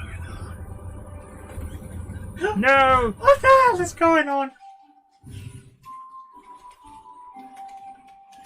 Oh my goodness. You feeling his collar? It's Bob Symes! Oh, what? Oh, hello, me beauty. It's Fireman Sam. What is going on? Mine.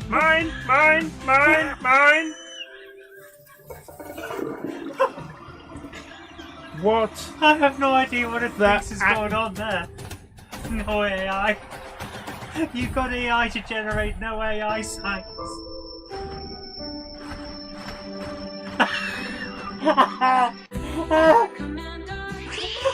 You wrote the cladding down. What? Fireman Sam. Is that Jenny me? Kirk.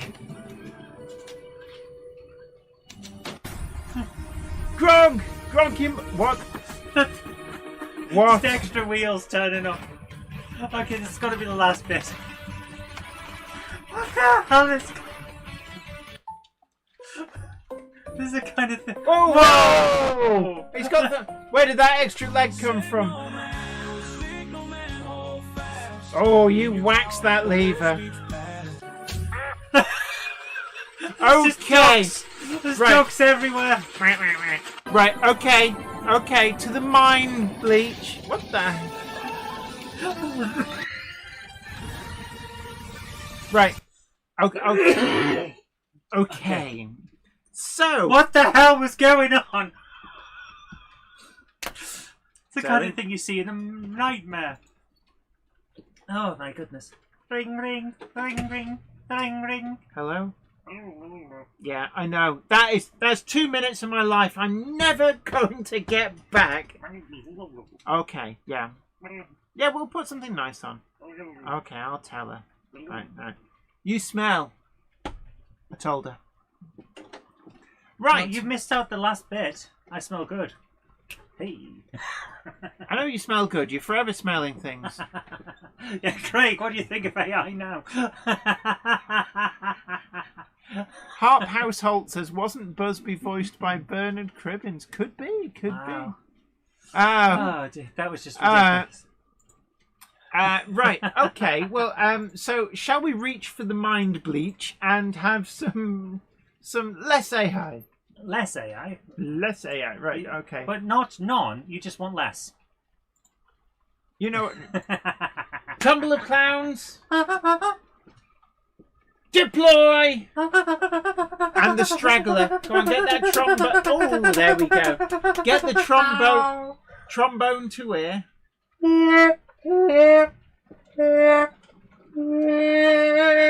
There you go. Oh dear. So next up we have from Zantech a look at Merseyside Model Railway Club. This was on the first Friday of every month. The Merseyside Model Railway Club has an open night. And this is also the night that, as a country member, I go to the club. Whilst there, I thought I'd do some video work of some of the layouts. Here is a video link, and Sounds that's what fun. we're going to play. So, hit the lever! Kick the buttock. Yes. Here we go. Beep beep. Oh, is that like American? It looked American. I like the American style. They have a thing where like they have some very powerful horns. You still haven't recovered from Warnerly. I'm so sorry, man. They must have brought flashbacks. Just happy your jokes landed, says Let Me Extracts. Yeah, that was fun, actually. I enjoyed it. Yeah. It was ridiculous. I'm but trying it to was fun. find. What are you trying to find? I thought I had one on the train. I could make an American-style train horn. Whoa! You won't sell many ice creams going at that speed. That's all right. He's a fish and chip fan. Stop when lights show. Ooh. But are the lights showing or are they I not? like the detail on that fencing. Yeah. And the bushes that go with it. Oh, you can see this is a labour of love. Look at the detail. Yeah, and the weathering. Oh, yeah. Ooh. That is nice. Oh, I like the ballast spilled out over the end platforms on the sea cows. The way they've done that bit particularly. Yeah. I love the slightly overgrown bushes and stuff. Yeah. It just looks so right. This is really good. Nice. Speleokir says that was like my dreams after eating cheese. I think this is the AI video. Yes, my thoughts exactly. Anthony says what a fantastic layout, loads of details. It really is. This is clearly a labour of love. There's so much going on. Are we waiting for a train? Yes. So there is something coming in. There's a thingy happening, and it's made of things. I like the lights in the signal box. There's a full interior in there as well. Nice. I'm just going to have to stop in a second. Oh, we're getting bowled! bowled! We got bowled by the 66. Toot toot. Oh, no, it wasn't too bad. So these are TTAs backing out. A lot of oil coming out of the top of that one. Oh, yeah, and it can't decide whether to focus on them or the gate. That's AI for you. So there we go. I think it's trying to focus on what it sees as text. Yes. But it's getting there because it's with a TTA. It goes, TTA, and then it goes, stop when lights show. So there we are. Add up when lights flashback. Yeah, why, hey, man? The proper northern written ones. Yeah, Add up when lights flashback. Why, hey, man? We're spooky, man. Oh, there we go. Now he's getting a bit of speed up. Yeah, give it some beans. Wow, that one's filthy. Oh, the 47's a lot cleaner. There we but go. The Shell Oil one, ooh, that was a bit... Yeah. But on the greaser side, I like this. Greaser.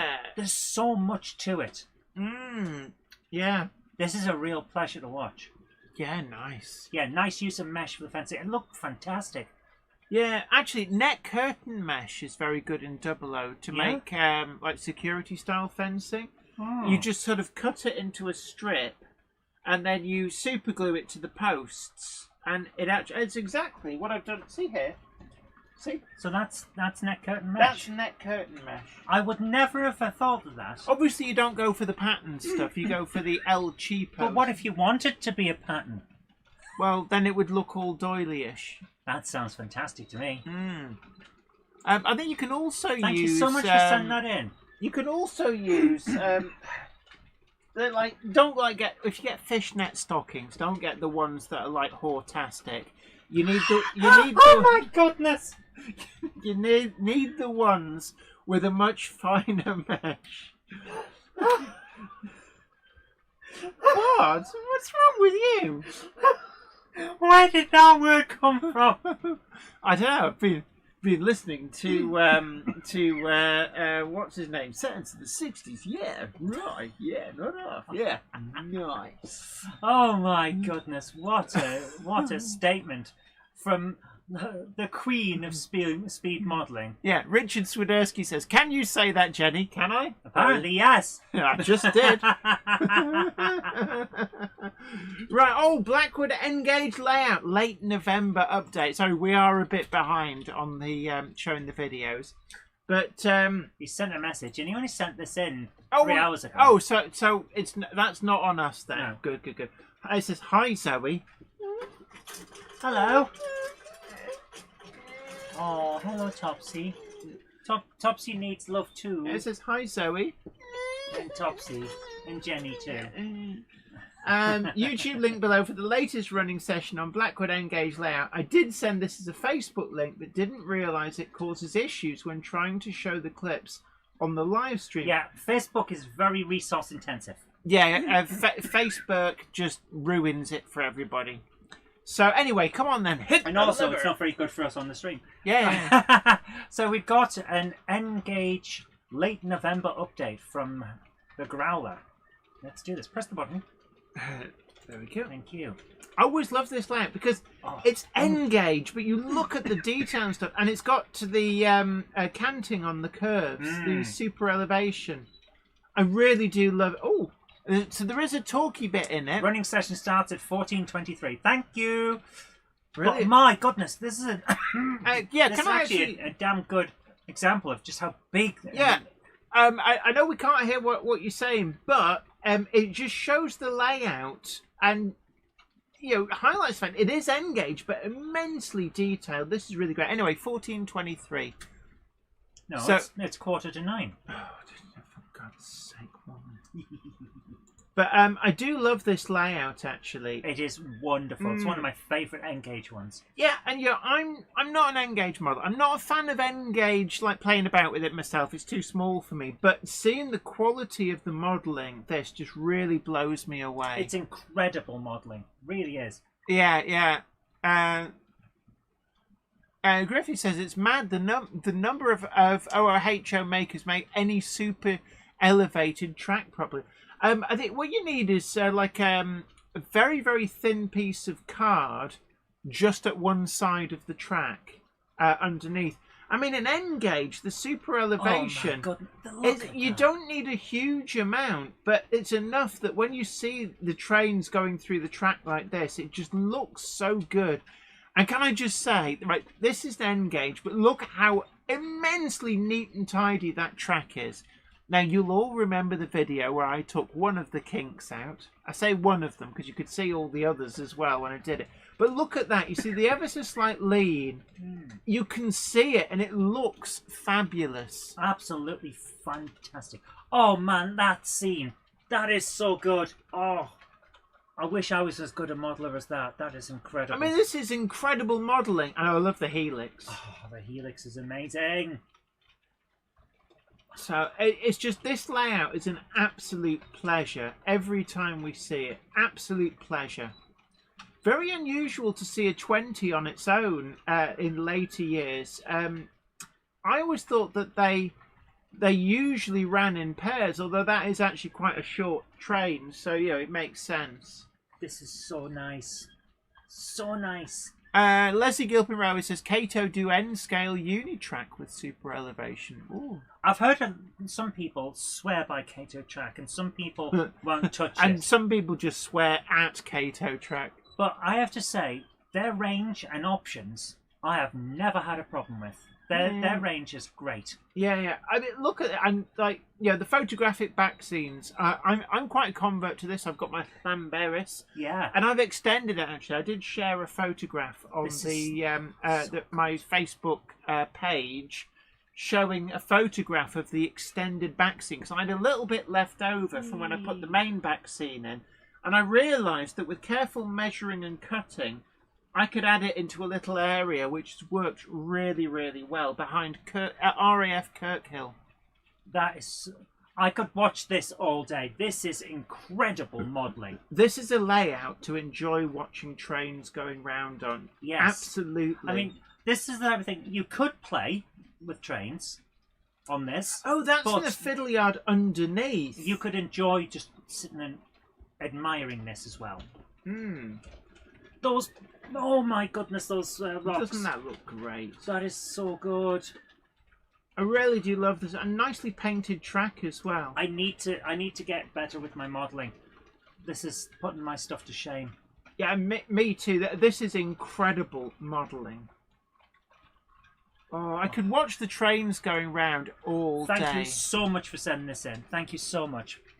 Yeah, absolutely. Oh my goodness, that as a final shot. That is just... and the way it blends into the back... Where is the back scene? Where is the join between the back scene and the foreground? I think the back scene actually comes down lower than you think. But it's really hard to tell. It really is. Really, really lovely. Thank you so much for sending this in. That is wonderful. It really is. Oh, my Flymo Chairman 1 says, Daz Fauna has done some nice work with Kato Track. There's nothing wrong with Kato Track. I've heard a lot of people, they don't like it because it comes on that bass.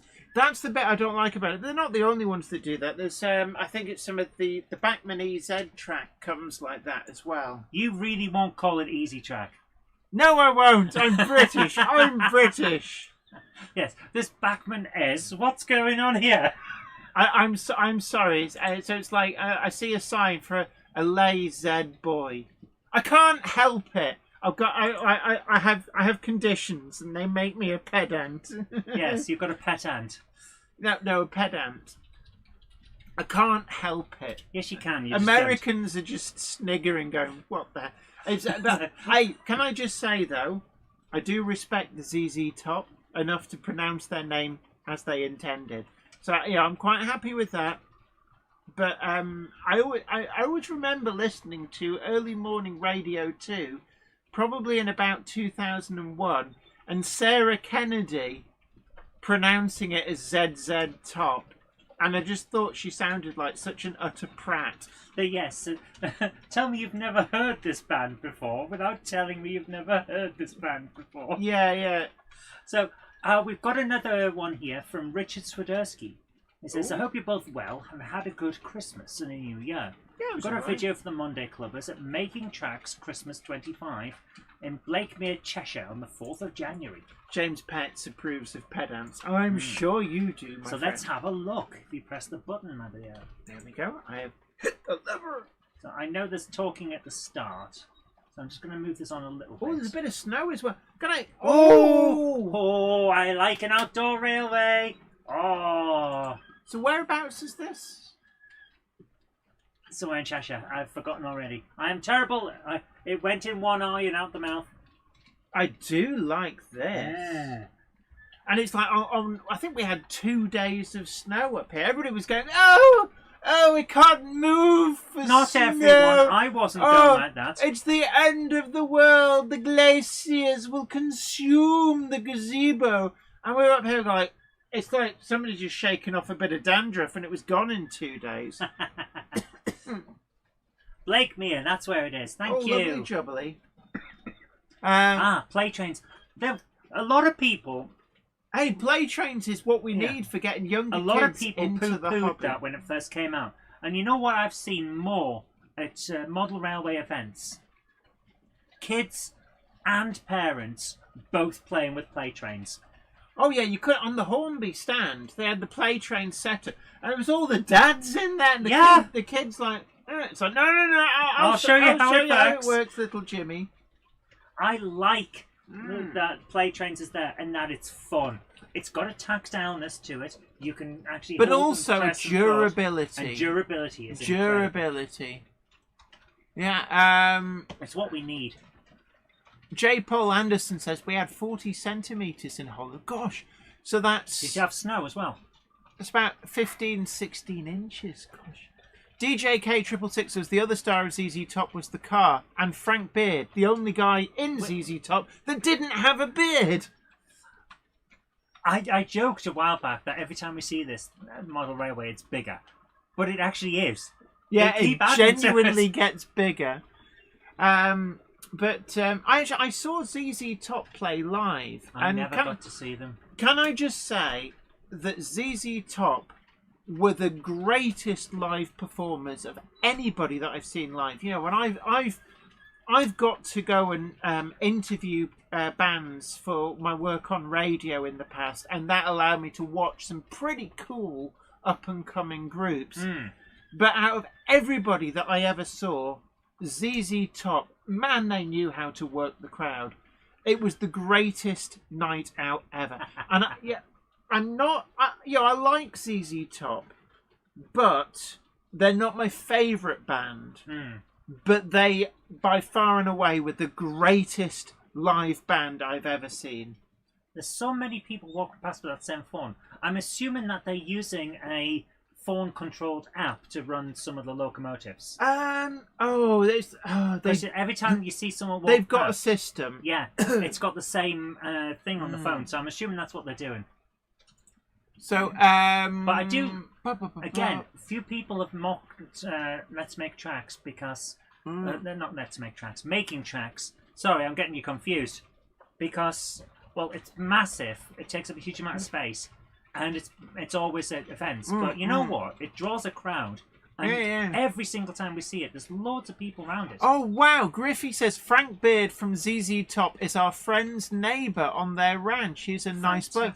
Yeah, I mean, they were a great bunch of lads. And like I said, I saw them at the Big Top at Liverpool. Right. And it was the most incredible live performance ever. Me and my friend both came out of the gig, and it was like nobody can top them. They know how to work the crowd. They were incredible at it. You know, and I've seen a lot of Snowman. Oh yeah. Yeah. I've seen a lot of other big name groups, Coldplay, who else? Like Iron Maiden. Iron Maiden were brilliant. Funeral for a Friend. I've seen lots. I did not like them. Three live. Colours Red. Who else? So many, actually. They kind of start to blur after a while. Oh, Blur. They use tablets and let people operate. Thank you. So it was what I was thinking of. Yeah. I just every time they walk past, that's the same thing. So it must be that. Yeah. But Thank you so much. So yeah, Griffey... no one can ZZ Top that. No, that's an applause. That's not a trombone. That's an applause. No, it's yeah. Well, thank you so much for sending that in, man. I really enjoyed it. Really Let's good. Make Tracks is always a fun layout. It's a great layout for watching trains go by. It really is.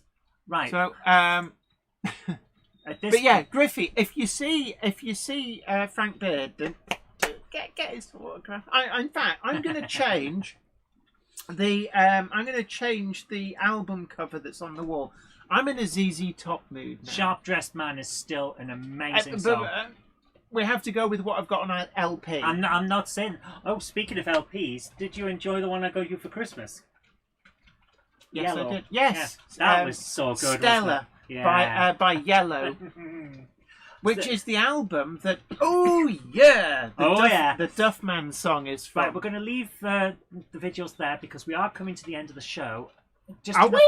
Yeah. Bloody hell, that went quick. It always goes quick.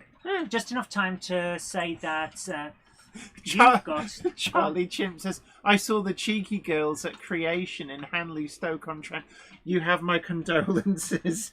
Now, there is one band that I would say would come close to matching ZZ Top in terms of audience interaction and the fact that you don't just go and see them, you witness the show. Shoulders. If you guys ever get the chance, look up Shoulders. Trashman Shoes. Yeah. Look up Shoulders. It's a band from Texas. They are mental. It's difficult to explain the genre. It's kind of rock mixed with insanity. Yeah, it's sort of like Rock Nightmare. Yeah. The fun never stops. Trashman Shoes and Mr. Troller's crying because he's happy. That kind of thing. They are a band that you witness. You don't watch. Yes, you witness, you pay attention because questions will be asked later. Probably in Parliament. Yes, and they will have an anatomically correct doll and they will ask you to point to where the music touched you. Yes. So, guys, just before we're going to finish tonight, we do have one thing to say. Because, Jen, I've got you something special coming for your birthday, haven't I? Oh yes, you have the De Winton. Yes. Yes, a vertical boiler little thing. It's not a working locomotive, but it's No. It will run. Oh, what? Yes. Okay. I have picked up a 3D printed body for a De Winton vertical boiler Okay. that will fit on a modified chassis that Tram Fabrique sell, and I've ordered one of those as well. Okay. So they've got a chassis with the motor vertical, Oh. and it will fit into the boiler of the De Winton. Nice. So it will work. Interesting. Yes. Would you like a little project to make a single fairly 3D Sure. printed body, and it goes onto? I've had this. I feel a bit bad. So Nwin's 3D. I feel a bit bad because he gave me the body and he gave me the chassis for it as well. And it's been here so long that It's got dust it's a on little it. bit dust. Yeah, I did wonder why you had this because it has been a while. But we've been so busy over the last have. year, haven't we? It's like nearly 2 years, I think. Yeah. The Galloping Tea Unit. Yes, the Galloping Tea, and that is pretty much it. Yes. Yes. Yeah. So yeah, I'll paint one up for you. No problem. Yeah. Well, don't take that away until I get you the. I've got to dig out the body for it. Okay, fair enough. But it's for the 009. Right. Anywho, so yeah, that's as the pretty much galloping tea urn of fun grows near to reaching the scale of southern water bottom of the. I don't know. I'm making this up as I go along, and I don't feel very well. As the teapot of time pours its last drops, we will go to our credits and say thank you for joining us. Absolutely. But before we do that, what's coming up on Game Hammer Classic Gaming All Request It's Monday? the All Request Monday, so I know that we are going to be playing some What are you kicking games up? that have only just been found that were created back in the 80s. but Only just been found? Yes, they were never released. And someone was checking their attic, from what we can tell, and found an archive of Shut your unreleased ass! stuff. Oh my word! Well, there you go. Right, so some real rarities coming up on Game Hammer Classic Gaming. You will get your notification to just spoon on over and keep up the live stream goodness. But from all of us here, you take great care of yourself. Please like, share to social media, and subscribe if you've not already done so. And we'll see you next time. Take care. Bye for now.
the cup. Pull those wagons back and forth. Grunk it up. For what you're worth. Hashtag not a cult.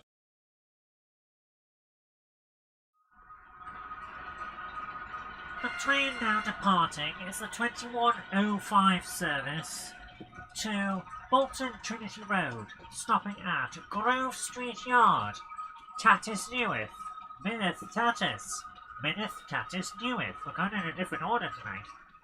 The unnamed layout that Jenny said had a name and it turned out it didn't have a name. Where else shall we go?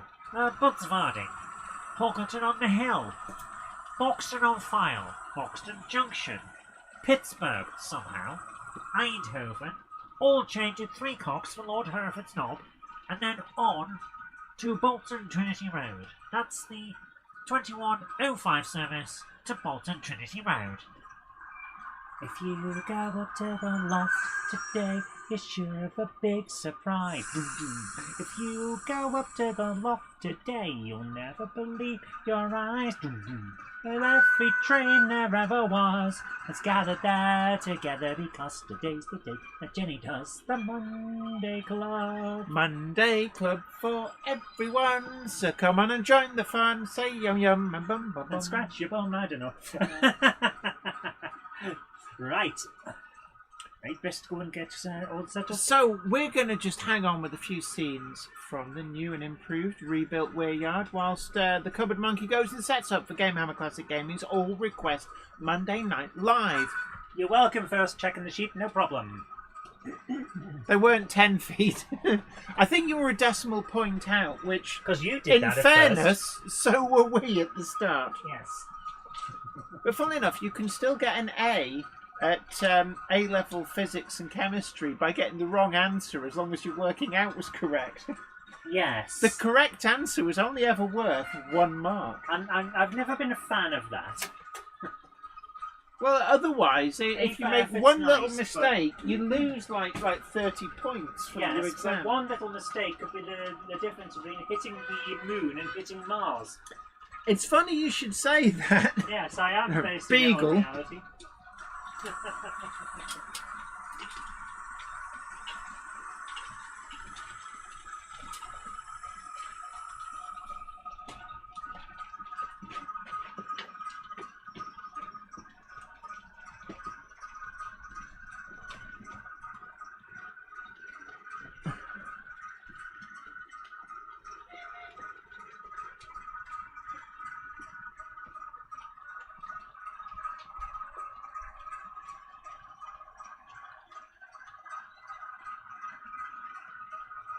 Ben Tullett 6068 says, well, started the stream in the gym, ended it relaxing at home. Cool. And don't forget, Wednesday we are covering the Hornby announcements live, so do tune in for that. Or if you're having to go to work or such like, then you can catch us on Catch Up when you get home.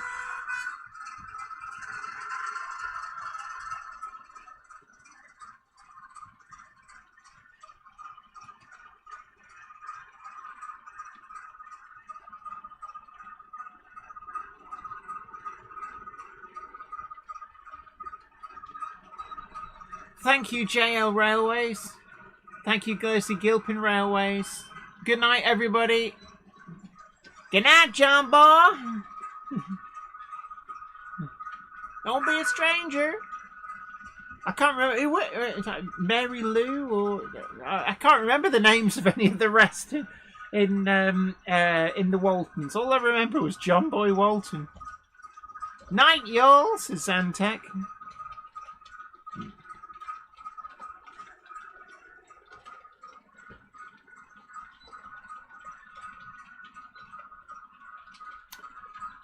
So yeah, we've got the Hornby 00 Duchess of Athol going round. We've got a double-headed set of Class 37s. They're actually from the second release that Bachmann did way back when. The very first release with Loch Rannoch in large logo blue and an EW&S one. And then they did a batch that was the Bully Day in Intercity, Eisteddfod Ganathliothol, in regional railways, and I think it was Trepol and Chen, something like that. Was it Triple Grey? Just trying to run some of the things that I don't normally run. Also got the brand new Class 12 doing the rounds. Just see that now with its cab lights on, chugging its way round. There will be a full review of that coming in a few weeks' time. It is down the queue just a little bit.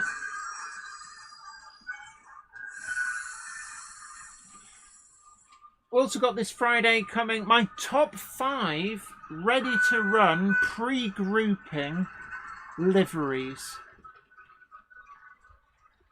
I thought I'd just do something a bit fun. Trepol and Penn, Valleys 56XX, thank you for that. But I do like Eisteddfod, Genedlaethol. I just like regional railways. And then we've also got, I've still got the Robinson 04 chugging around, 63635 on the coal train. We've got the 08173 factory weathered blue, along with the Hellion factory weathered 02004 on the upper level. We did have a 27 doing the out and back on one of the ABCs, but it seems to be having its moment.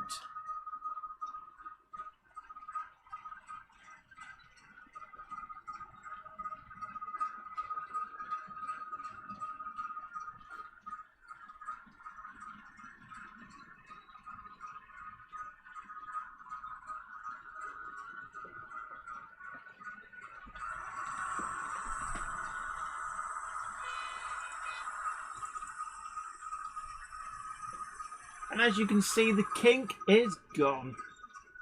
Just all the other ones remain.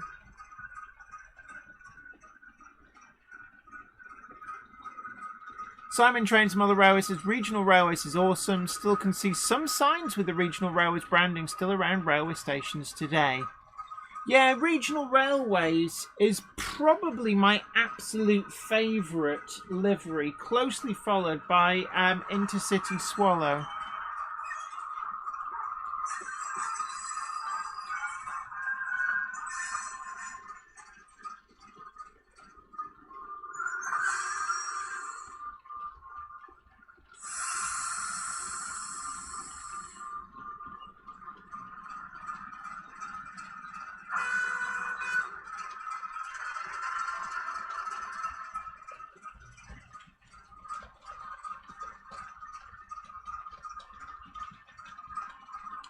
So, just getting word that Gamehammer Classic Gaming is ready for you. So, just wait for the prompt, click on it, and you'll be continuing your live streaming goodness. But from all of us here at Weir Yard, you take great care of yourself. Happy modelling. Bye for now.